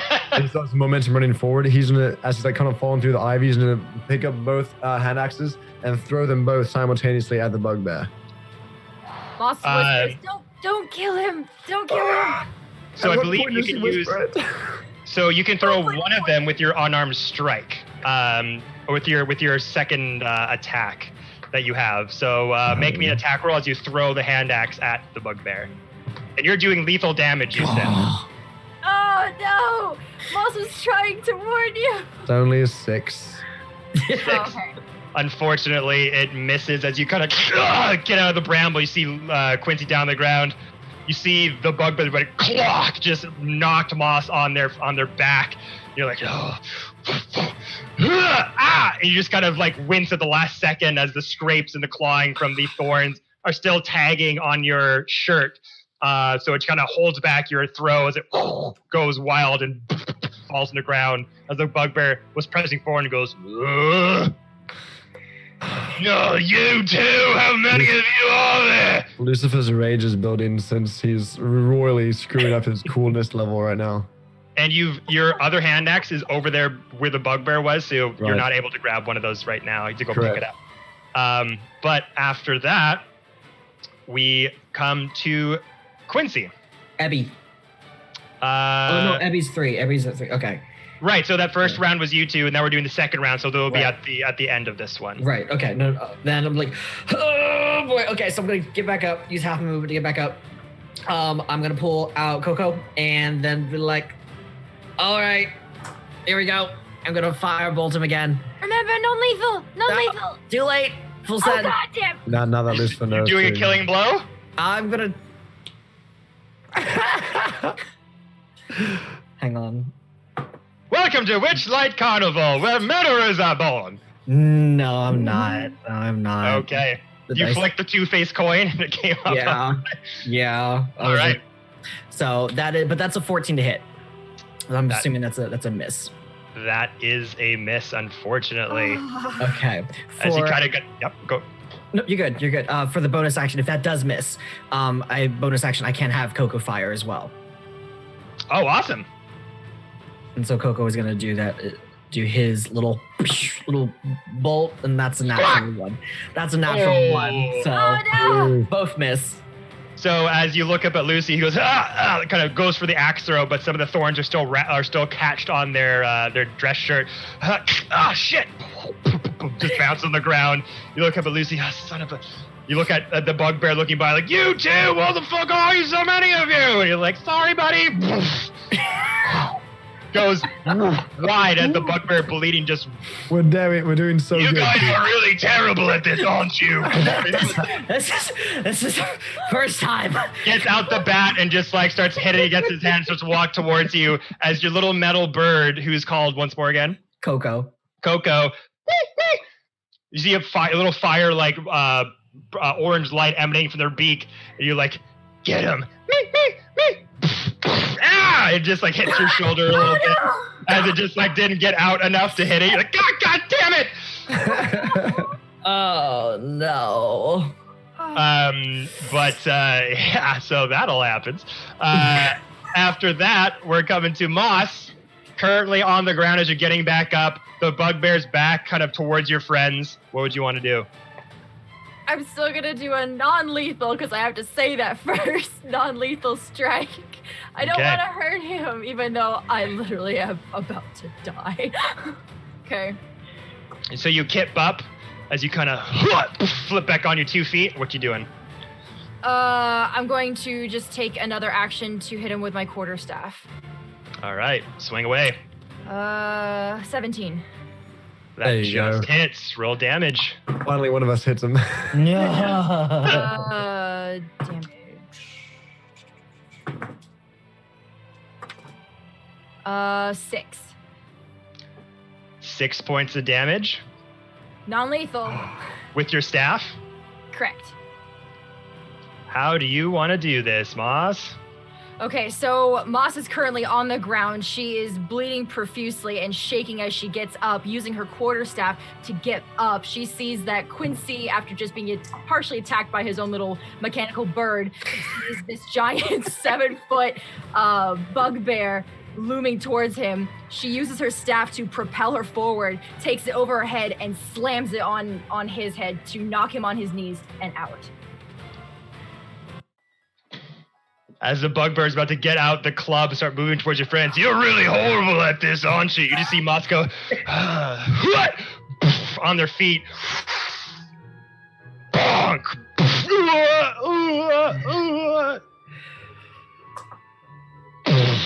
As the giant bonk on the head, just their eyes just go dazed as they rock back and forth. Face down into the mud. As Moss Sorry, is standing Barley. over him, she looks to Quincy. She's like, "Didn't we have an invisibility potion?" I panicked. No. And then she just like falls. She's still alive, but she's like guys, she has 1 hit point. Oh, shit. I have 1 hit point. Abby, what is Abby doing during all this? As you were kind of back there, you saw Lucy just run through the thorns and then just kind of get taken over by all the sharp edges of the vines.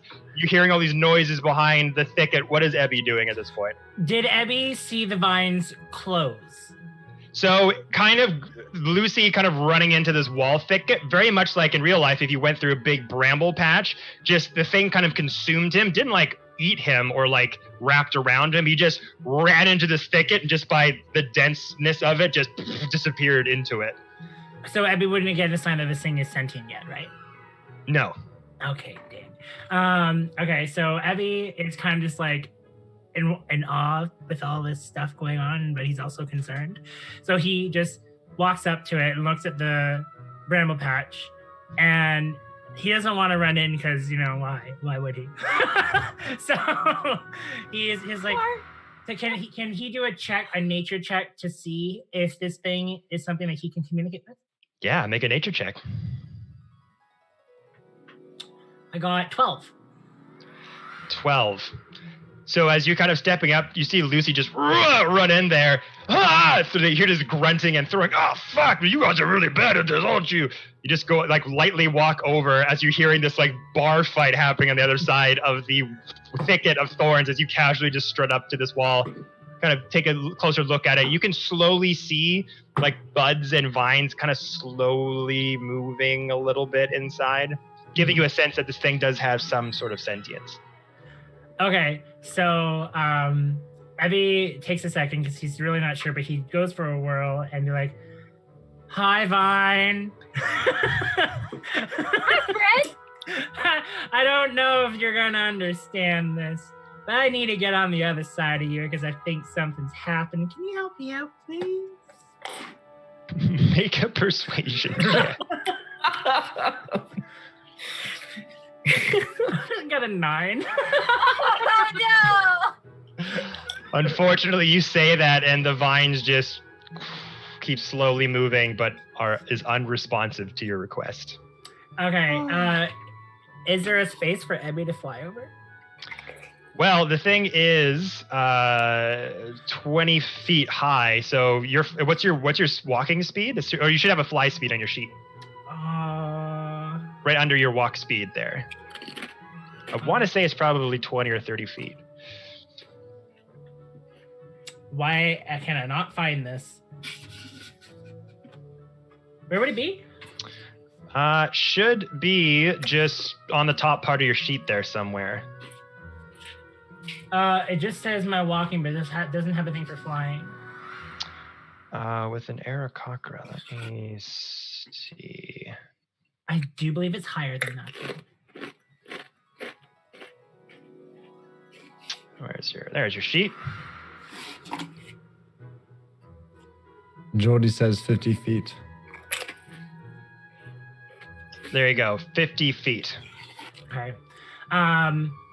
Okay, so then Abby's like, well, I don't know why you're not helping me, but I need to get over there because I think there's an issue, so I'm going to fly over. Please and thank you. And then, like, Abby just, like, gently just goes over.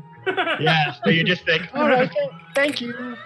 And you just start to just glide over top. You get about to that 20-foot speed as you're able to just see that final blow from Moss going, ah, and the bugbear just falling over. The rest of you kind of look up and see Abby just gracefully gliding up and then... As Moss's vision is blurring, she just sees this majestic peacock with like poopy wings descending from this vine wall. She's like, "Oh, your poopy wings are majestic." I know. If Lucifer were to give Moss some of his rations from his backpack, does that help her heal whatsoever? I can do cure wounds. So I'll walk over to Moss and do a cure wounds real quick. And that's an 8 heal. As you start to walk over to your friend, as your hands start to radiate this sort of orange, this yellow glow, the bugbear fallen over, bits of crates and boxes kind of broken apart.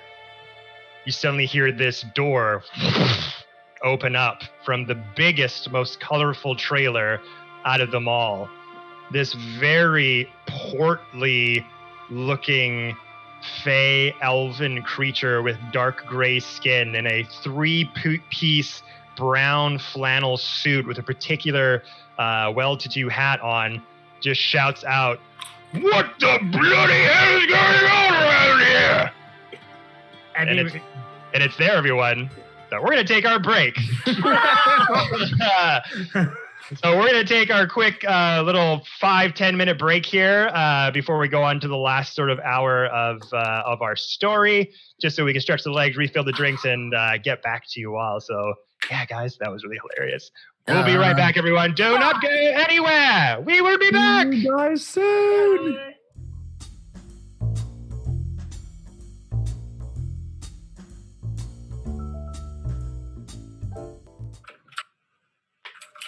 Hello, everybody. Thank you all for being patient there while we stretched the legs and refilled the drinks. Before we get into the second half here, I do want to give a bit of a shout out to the two people who tweeted us out tonight. To Abby at Abby Steich. Can I flash a little tail? My new fave Moss saying, hopefully Lucy can save you. Hashtag booby wings. And also to the awesome Brina Luna. Episode 2 of Wild Beyond the Witchlight, Ebby. Mr. Mime, I think he's saying he doesn't know how to do it. Hashtag booby wings. So awesome. Thank you, too, for indulging us with those tweets there. All right. So we are going to get back into it, everybody, as the party currently having a bit of a tussle with Burley the Bugbear, the kind of head bouncer for the Witchlight Carnival, the enclosed staff area here with many different multicolored trailers. Kind of a bit of a mess as your fight kind of had you fall into various crates and different items laying about, but you're able to get the knockout blow on Burley from Moss, who just has blood coming out of their mouth, barely hanging on, battered and bruised. Ebby gleefully flying over the thorn thicket wall, landing safely as Quincy was kind of running over to Moss to heal them. The most granular of all the trailers in this half circle formation, suddenly the door slammed open and you saw this fairly portly, tall, gray-skinned elven fae figure come out with a 3-piece suit, a blazer, a long coat blazer that had this flannel pattern to it with this black lapel that kind of comes down here with a red rose coming out of their lapel, various rings on their fingers, a dark brown vest that's over top a white shirt with a dark black tie, light brown pants that are kind of striped that come down to their ankles with some fine leather shoes, a cane in one hand, with a top hat that's on their head with a rose kind of wrapped around the base of it as well. Various gold buttons coming down the brown vest as he shouts out, "What in blazes is going on around here?" We can explain. Hi. No. Lucifer says, "Hello, my name is Lucifer. What is yours?" My name is Mr. Witch. I'm the co-owner of this here carnival, and I demand to know what you've done to my head bouncer right there. He's fine. He's fine. He's not dead. He's fine. He just got a little aggressive. Hey, Burley, wave your hand if you're not dead. You know how bugbears are. Listen, sir. You know how bugbears are. He absolutely wrestling match. And it just so happens that our friend Moss here bested him. That's all. A match in the staff quarters? You're not staff. You're not supposed to be back here. Actually. Oh no, the funny thing about that is Abby, my friend here, is saying we are 2 of your new top performers. If you'd like to ask Mr. Light, I'm sure he can clarify things for you. What? Takes out this pocket watch from the front breast pocket of the vest. Has a long gold chain that kind of comes out of it as he takes it out, kind of opens up the face and just looks at it for a quick second. Mr. Light hired you too? Lucy, roll a deception check. Abby's looking at the bear, just like, unsure what to do, but walks over to it.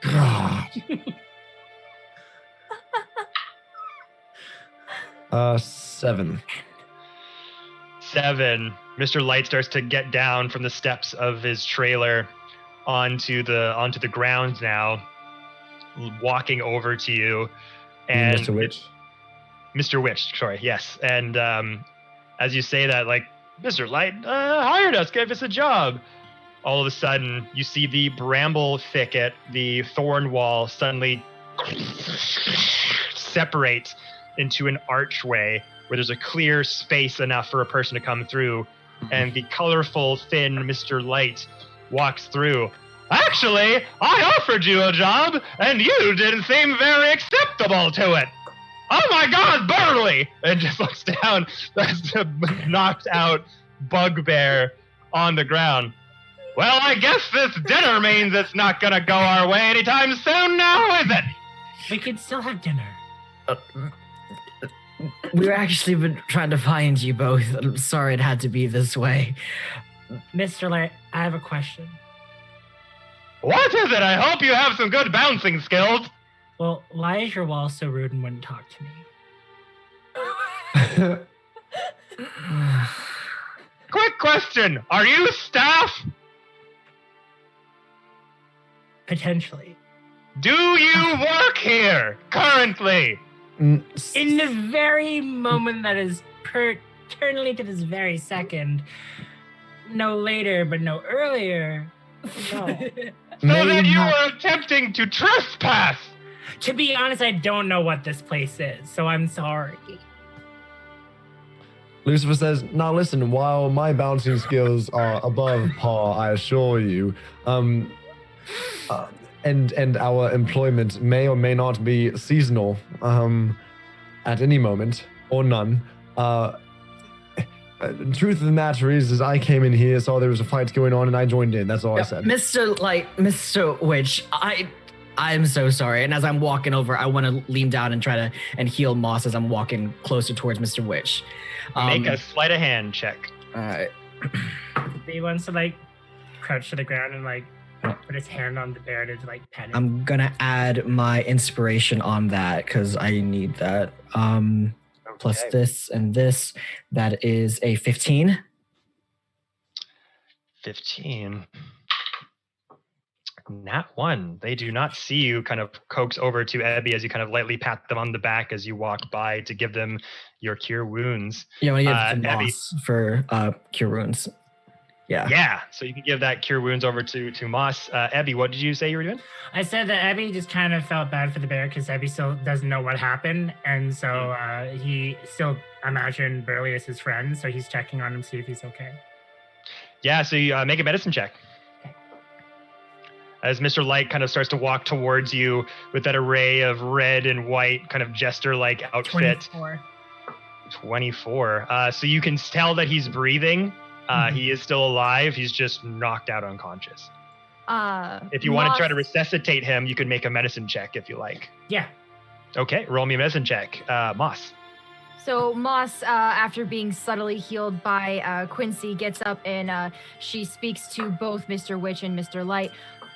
We were concerned. On one of the rides, we saw someone threatening, and we wanted to chase them. And the largest place here in the carnival with many people was the big tent. And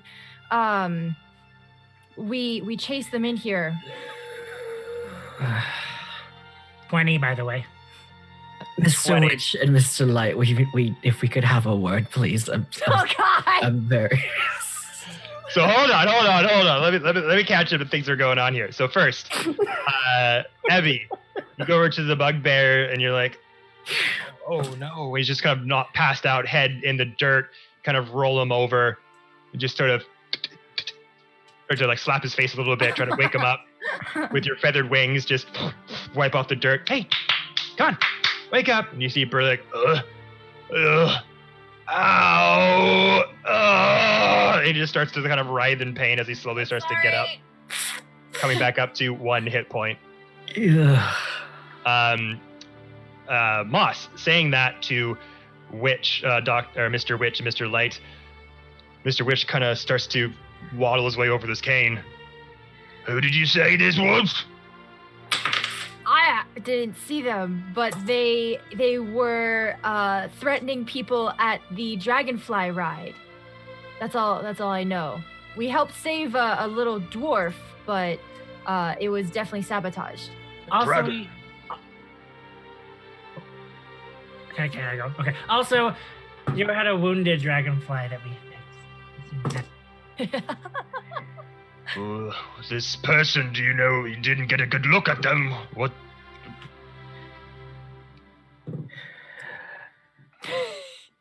Oh, I did. We know it's a what is it? What is it? Kenku? It's a kenku.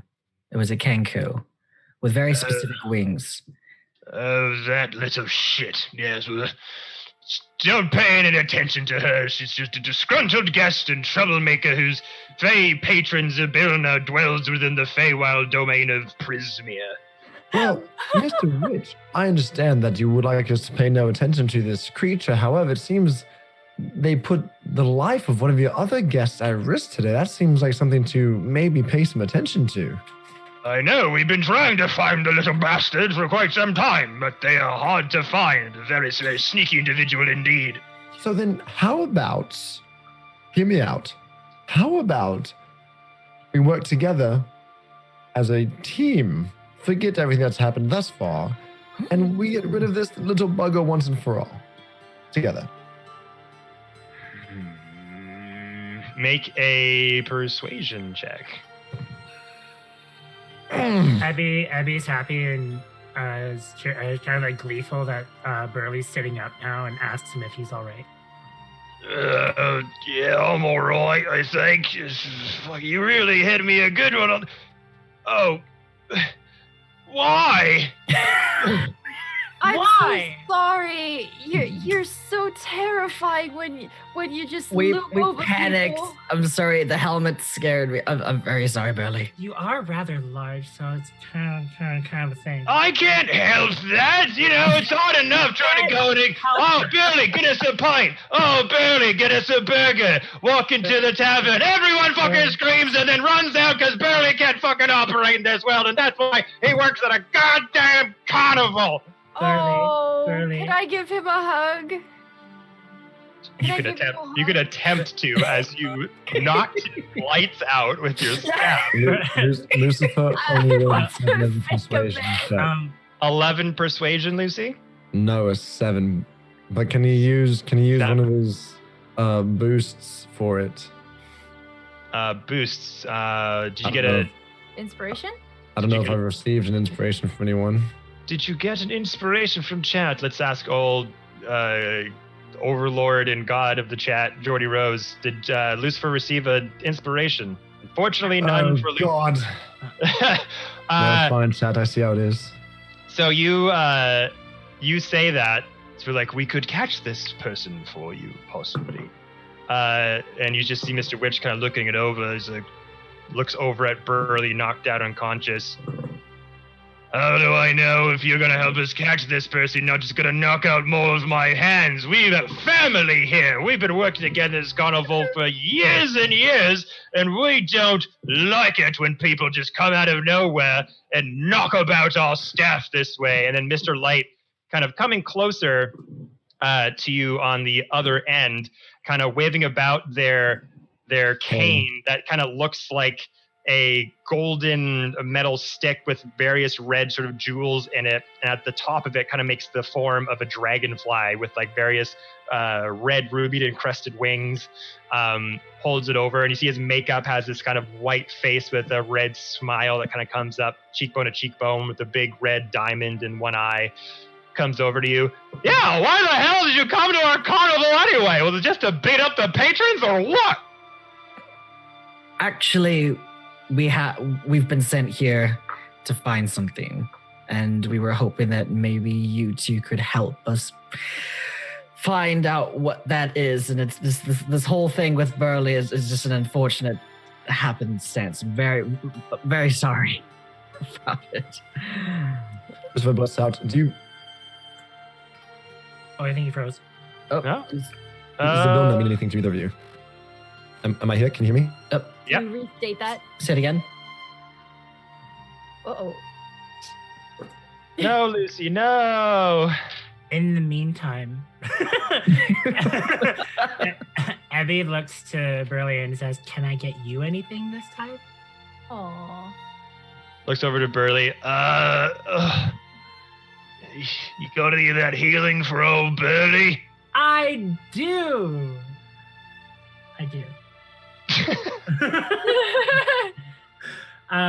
So I'm going to just use heal word on him. Okay, roll your healing. Do I hit the button that says 1d4 plus 4? Yeah. So, I got 6. D6. So you kind of go over to Burley. What sort of word or saying do you say to Burley to kind of pick up their spirits a little bit? It's more of an embrace that Abby does. So Abby just gets close, even though I know he doesn't need to be for healing word, but he gets close and it's just like a low hum, but it's at a vibratory sense that calms them, and it's just how he communicates through the moment and tries to remove that feeling he has at the time. So it's like a very like Awesome as heck. It's just part of his words because he doesn't want to say something in Aarakockel, so he does it at a thing that he hopes everyone around could understand as a calm. Aw. So as you kind of have that sort of low thrum going through your vocal cords, you see the various cuts and bruises and that big, huge goose egg from the side of of Burley's head. Just the blood starts to stop dripping, and certain cuts and scars kind of slowly close up, and the big sort of goose egg on the head kind of fleshes in to the head and becomes flat once more. I believe Lucy. Oh, sorry, Eddie. Yeah, there was one thing that Abby wanted to say if Lucifer didn't come back, but I know Lucifer's back, so I don't know which one you would rather go with. Just continue what you're saying, and then I'll get Okay. to Lucy. Okay, well, Abby said part of his thing is like, I don't believe, as he turns to look at both the two of Mr. Light and Mr. Witch, it's like, I don't believe my friends to be malicious to you, and I trust who I call my friends. So I believe we would really love to help. And especially with Burley here, I feel terrible that he got hurt. I don't know what happened, but I can assure you, we can help you in any way. Make a persuasion check.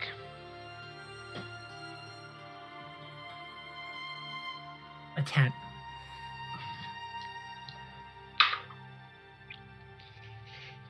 So Mr. Witch and Mr. Light hearing you over with Burley by your side, Burley's kind of just has this face of, oh, like he feels like very like emotional to the core for what you said. And even though he healed his wounds, that goose egg is starting to go back and become flesh of the skin once more. He's kind of feels very grateful of you saying those words, but Mr. Witch and Mr. Light, they're just looking at you all like damaging. Basically, it's like you damaged their children kind of thing. They're very still, they just get this look like, just kind of grunting. Mr. Witch is kind of grunting to himself and like, I don't know, I don't trust them. Looks over at Mr. Light is like, it's going to take some time to gain any bit of trust from us if you're just going to go around breaking into people's private property and knocking their friends unconscious. But we appreciate the offer. And if we need your help searching for something, maybe we'll come to you. But you there, red boy, you asking about Zybilna. Yes. Well, Zybilna is Are the you patron. aware of the name? Zybilna is also the patron of the Witchlight Carnival. The inspiration for all this insanity, really. Yes, but we haven't had much time or contacted her in quite a while. He keeps looking at his golden pocket watch that the face kind of clips out and puts it back in. We've been sent to try and find Zybilna. And so we apologize for coming into restricted areas, but our employer is very adamant we find out the whereabouts and location of said And the well And safety. of The- Zybilna.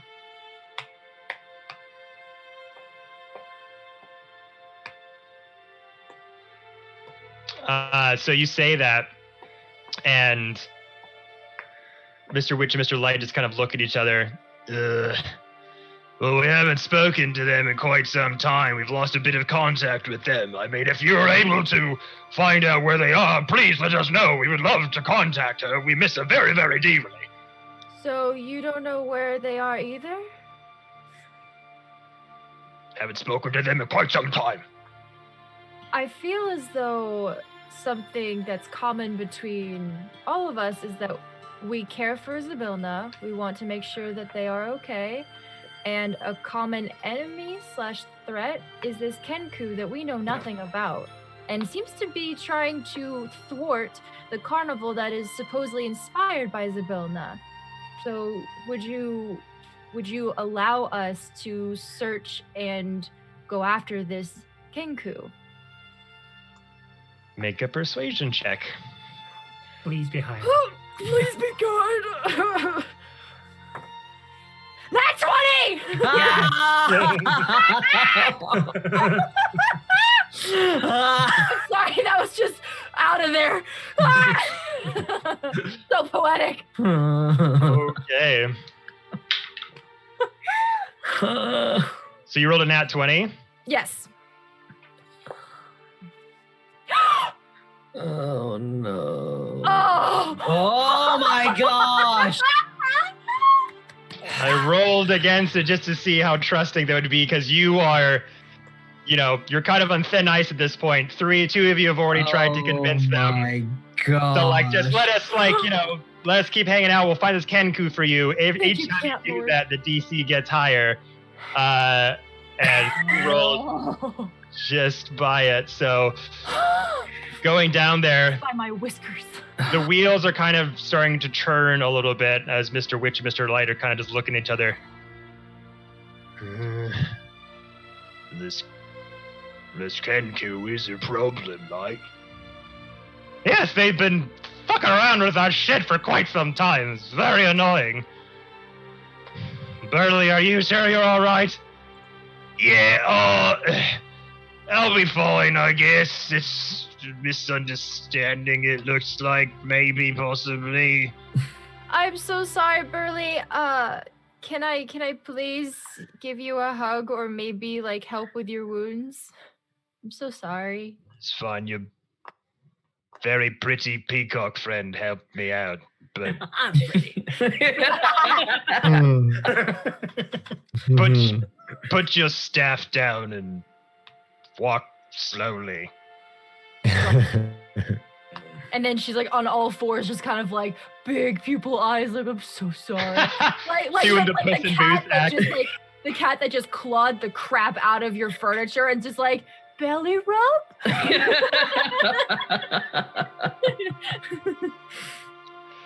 Okay. So you kind of do that. He's like, oh, that's don't bet that's adorable. Kind of goes up and picks you up, and this big 7-foot-tall bugbear just picks you up by the front sort of arms as your whole body lengthwise just drapes down with your tail and your feet just kind of Can I dangling. make biscuits on his cheeks? Sure. Roll performance for biscuits. Biscuits. Oh god. Let's go. Make a biscuits roll. Biscuits check. Oh, performance. It's 9. Yeah. So you kind of start to paw into his chest, but your claws kind of retracting. Oh, I'm so He puts a sorry. little hair kind of coming out of his chest. It's like, It's fine. It's fine. It's fine. Okay, go down. Okay, I'm done. Puts you down. But Witch and Light kind of looking at each other, kind of starting to convince them to take care of this Kenku problem that they appeared to have been having for quite some time. May I ask how long this Kenku has been bothering you? Because I know that this carnival only touches down every 8 years. So if you've had this reoccurring issue, have they traveled with you? Or has this happened for more than just this occasion? That takes a lot of dedication. Yes, it seems like it. They've been bothering our carnival for the past 20 years or so. Oh my God. It's very, very frustrating. But we've heard from some of our other Witchlight hands that have been able to spot the Kenku from time to time that it appears they have some shape-shifting ability or something. 1 minute they're a Kenku, the next minute they're just like everybody else. That's very, very frustrating. And Moss is like pondering this as she's still on all fours, like rubbing herself against the legs of Burley. Oh, I see. Okay, yes. Mm-hmm. Wonderful. So you will allow us to search and deal with this issue for you. In return, you might be able to help you find Zybilna. As Mr. Witch takes out his pocket watch again for probably the 4th time since talking to you, just to check on the time. How about this? You find a little Kenku friend, and we won't kick you out and ban you for life. Then once you've found the little bird bastard, you leave promptly, and your time at the carnival is at an end until the next time we come around. Sound good? Yes. Can Lucy be her? What's that, Lizzie? Is Lucifer audible right now, or am I Yes, lagging? I'm here. We're hearing you so far. Amazing. Lucy says, I do always enjoy a good hunt and extends his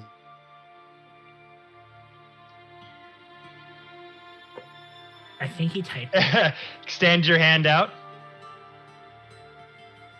Make a persuasion check, because they don't fucking trust you guys right now. So tense. Just so that we can better understand the schedule of this carnival, since we are running on a very short timeline, is there an event that you're preparing for, Mr. Witch? You have a gorgeous, elaborate pocket watch that you keep checking. Is there something that you're worried the Kenku might appear at?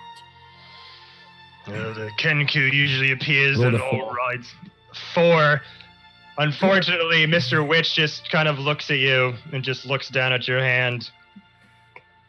I don't touch.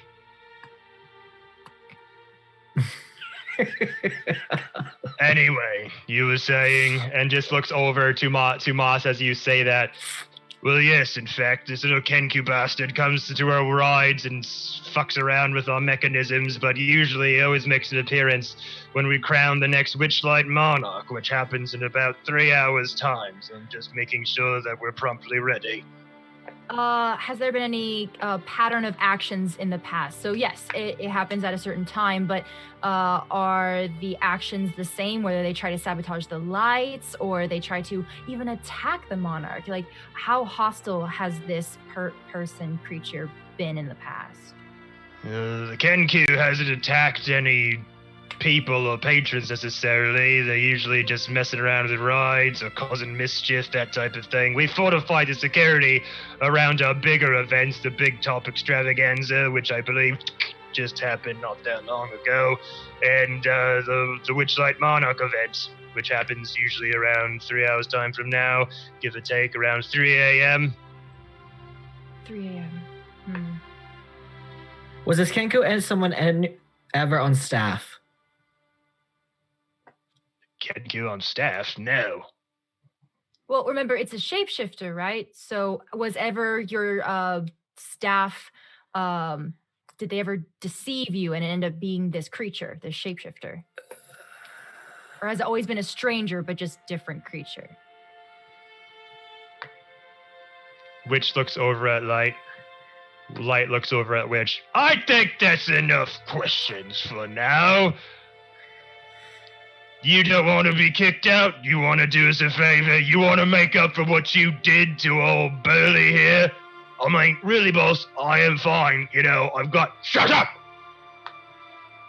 Go! Find this Kenku and make good on your deal. We have things to attend to. Puts his pocket watch back into his pocket. I want to walk out, get up, and start to walk away. I think if we all start walking away, when I'm out of sight, I want to take the invisibility potion and down it. Okay. Oh, so do you all follow Quincy? That's the next question. If he's pointing us out the door, I'm just like, well, it ain't used to talking. So I'm like, thank you, Mr. Witch, Mr. Light, for your time. We will deal with this problem for you promptly. And as you start to walk towards the thicket wall, does Moss, Abby, and Lucy follow suit? Okay. I'm waiting on their answer. They're saying Lucy said yes. Yes. Moss tentatively says yes. So Abby is going to, but he's going to be the last one. Okay. And he wants to do something before he leaves. I'm just waiting to see what the rest do. Okay. So as Mr. Light kind of approaches the thorn thicket, kind of touches it with their hand, and that archway opening opens up through the bramble as Quincy sort of walks forward, followed by Lucy and Moss. And then the two of you follow through with Abby kind of trailing behind. So Abby, and that was Mr. Witch saying no more questions? Yes, Mr. Witch said no more questions, and they exchange kind of a glance. Okay, so Abby, just before he gets to the thicket, stops and turns around to look at Mr. Witch and says, Mr. Witch, I know I said no more questions, but can I please ask one more? If it'll get you out of my sight, then yes. What is it? You mentioned something about putting a crown on a butterfly. The Witchlight Monarch? Yeah. How do you know which butterfly's the best? Well, Mr. Light here has a particularly fine-tuned cane of thoughts. You see Mr. Light like, ooh, ah. Showing it off. And Mr. Witch says, it has a particular arcane ability that can suss out the goodness and the elated feelings in most. The monarch is usually chosen from the person who's done the most good deeds around the carnival that day. And I imagined... Might not be us. Well... Not particularly, no. We'll work on that. I understand. Well, if Burley needs more help, let me know and I'll come back. Very welcome. Now leave! Okay. And Abby starts going through the vines and just watches them and is really confused why they're still open now when they weren't earlier. Why they're still open? Yeah, because it wouldn't listen to him before. So he just makes Slightly offended. Okay, so Quincy, as sort of you go past the bramble thicket, Lucy and Moss are coming behind you. Abby sticks behind for a minute. You want to just down that potion really quick? I want to be if I can whisper to Moss, I'm going I have an idea. Just trust me on this. And I'll take the invisibility potion and I just want to just chuck it. I don't. Okay. There's something funny about this whole thing. So and I don't know. I want to do more sleuthing in the trailers specifically. So. Okay, so as you all start to go out of the thicket, Burley is kind of waiting for Abby to walk forward as Burley kind of is escorting you, kind of trying to escort you out past the staff area back into the main carnival. Light and Witch are behind the thicket of thorns. And as you kind of pass by, Burley is waiting there with Ebby, not paying attention to Quincy. Mr. Light, Mr. Witch are kind of talking to each other. Quincy, you say, trust me. Douse it. Your entire being becomes opaque, translucent. You are invisible. Are you running back? Yes. I want to try to sneak in through. You make me a stealth check at advantage. Oh, please. That is horrible. Please, advantage to me. That is so bad. They're both the exact same number. They're both 3s. So it's a 5. They're both 3s. They're both 3s. Abby, make me a perception check. As you're the last one kind of in there. Oh, that's horrible. 8. So this is how this is going to go. Oh, no. Oh God. Burley is sort of leading up behind you guys as you're walking out, stops for Ebby to have that quick little side conversation for a second. Then, Quincy, you douse that potion, the invisibility potion, run back. After Light and Witch kind of finishing explaining to you, the person who does the most good deeds usually is appointed the Witchlight Monarch thanks to the vein of Mr. Light. You see one of the crates kind of a few feet sort of behind Witch's back. Rumble. Oh fuck!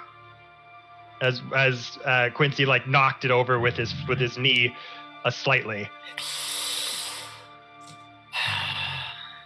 I'm gonna roll to see. The perception check was to see if you had noticed it, Ebby, before it happened, but no way for you to.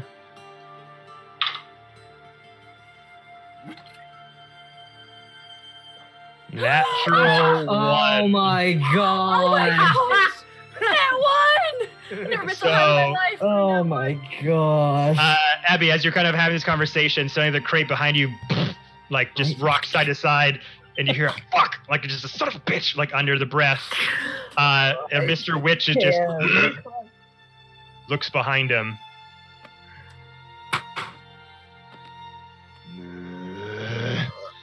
I hate this day so fucking much. Oh my god. And just looks back towards you. All right, I've had enough of this spooky shit. Get out of my trailer! And just starts to Yep. get Lucy, you out of there. Bye, friend. Yep. Abby, let's go. As Sorry you are again. all walking Really, I owe out you of dinner. the staff area, and the thicket closes behind you, leaving Quincy inside. Are you running towards the trailer, Quincy, while the door is still open?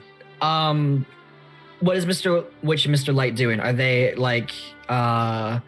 is he going back in there? I'm assuming with his time, he's probably leaving. But if he's not leaving, I'm probably just gonna try to wait. I'm not gonna do many more risky runs anymore. So you are you just kind of staying put and you're just waiting to see what they do, or you're not going to the trailer? I want to see what they do, but I want to go into his trailer. That's the main thing. I want to see what's in their trailer. Okay, so you're going to the trailer first. Yes. Okay.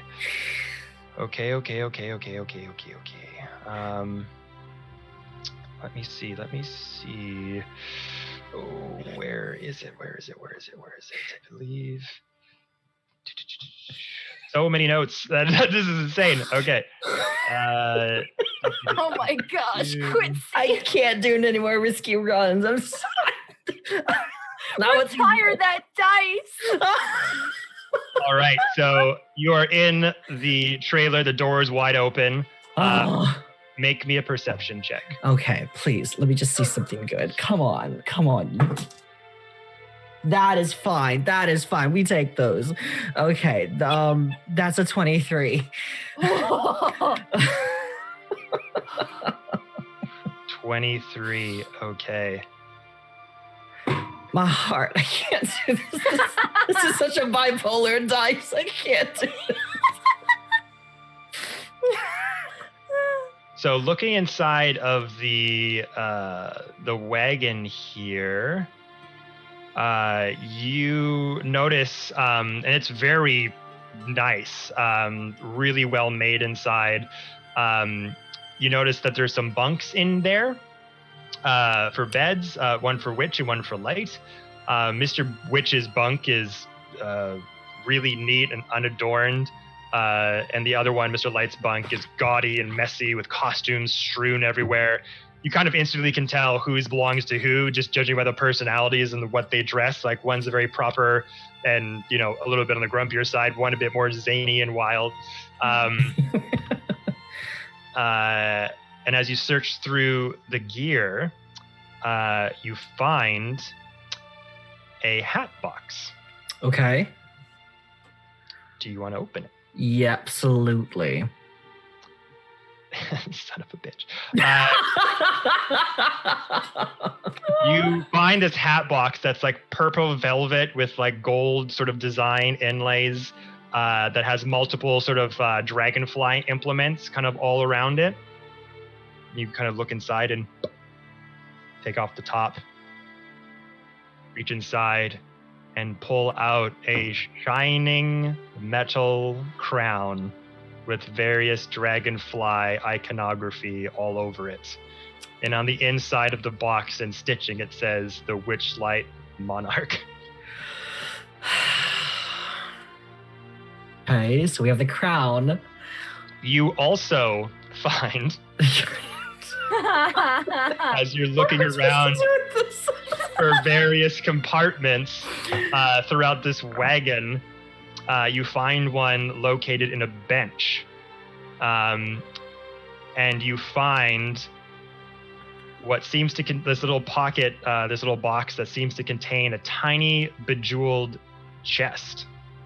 Looks like it's probably worth like about 50 gold pieces. Okay. Well, I put the crown back first and put the lid back on. I don't want to touch that. That's huge. So we leave that alone. The chest, like, is it locked or anything? Like, I'll go to the chest. I'll put it back, go to the chest. And yeah, so you look at the chest, doesn't appear to have a lock on it. You're easy to just kind of open it up and it's just empty. It's just a tiny sort of medium-sized chest that's just very adorned with lots of jewelry all over. Okay. And I can't open it. It's locked. Or it's just what it is. There's nothing else in there, like of value or of interest. That seems to be it. Okay. Well, there's nothing in here. I'm looking for anything like that could possibly say like parchments, something to kind of look through relating to Zabelna. If there's nothing like that in there, I'll leave. And is there just very curious because I'm just here. I'm sorry. No, it's good. You made it here. Another one of the trailers there. That if I can remember where what I'm looking for is I'm looking to see if the staff there are happy being there. Like I want to see just that quick interaction that Mr. Witch had with Burley. I just want to see if they're kind of forced to be there, if they're happy there working there or something. So there wasn't anything suspicious in their trailer, but I'm like, is there anything less so in another trailer? Yeah. So look around as you kind of peer. You have this monarch crown that you're holding, and you kind of put it back in the hat box. I'm not sure if you're gonna take it with you or not. I'm not taking that. That stays there. Okay. Putting it back over there. There's a bejeweled sort of treasure or a bejeweled box that you're seeing is empty. No lock on it. Looks expensive. Put it back down there. You kind of peer out of the windows to try to see if you can see inside of any other trailers, but they all appear to be empty. Seems like whatever staff was living here or what could have been stationed here all came out for that big top extravaganza event. So unfortunately, there's no other staff here. Okay. But as you're kind of in that trailer, Mr. Witch and Mr. Light are kind of slowly walking back towards it. And they are speaking to each other. So I'm going to have you make me another perception check. Ooh, yes, please.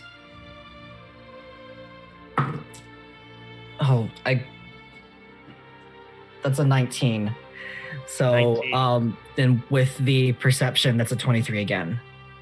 Okay, so you start to hear Mr. Witch, Mr. Light kind of talking to each other a little bit. Two contrasting voices saying from Mr. Witch, you need to find a way to calm down. Mr. Light, I'll calm down when that Penku pest is gone. She knows nothing. She'll get frustrated soon enough and be on her way. Well, I hope you're right. Trust me. It'll all be worth it. Don't worry. All right, well, maybe we can, in the meantime, focus on new attractions for the carnival, like that rave light show that they put on earlier. That's pretty cool. Maybe we can do that again with different people or something. Never. Yeah, we could talk about that for sure. We could teach Northwind how to play the fiddle or something with his little red squirrel friend. Maybe they could do a little musical act or something together. Have we figured out what's going to happen, or what has happened to Burley's unruly brother Hurley? It's been quite some time since they disappeared, and I don't know if anyone's heard anything or seen anything. No, I haven't seen anything. And Mr. Light kind of looks around. No, I haven't seen anything. It just seems like they just poofed out of the thin air. I don't know what happened to Hurley. All right, keep an eye on it. Tell all the Witchlights to keep an extra close eye on those four. I don't trust them as far as I can throw them, and that ain't far since I broke my elbow not that long ago. And they are slowly walking back towards the trailer. Are you gonna try to beam it out of there? We're gonna try to beam it out. We're gonna try to get out of the door before they get close. Yeah. Okay, make another stealth check at advantage. One. Okay. Oh, what is that? Okay, that's a 15. 13 plus 2. 14 plus 2. 13. So it's a 15 total. 15 total. So sneak out very softly, very discreetly. You don't knock into anything. You don't trip over anything. You expertly just slip behind them as they both make their way upstairs the trailer and close the door behind them. Oh. After this, oh my gosh, yes, go ahead. We're going to pan over to the others who are walking out from behind the thicket bramble wall. And as this happens, as Burley is kind of leading behind you as the walls kind of close, you guys, do you have a minute really quickly? Of course. Of course.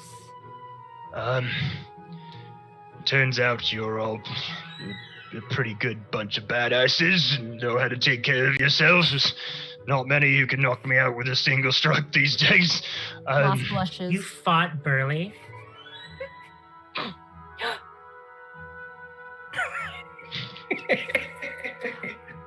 I got scared, and Fluffy was not accessible to calm me down at the time. Yes. And I hope that I made it up to Burley, and she starts like rubbing up against him again.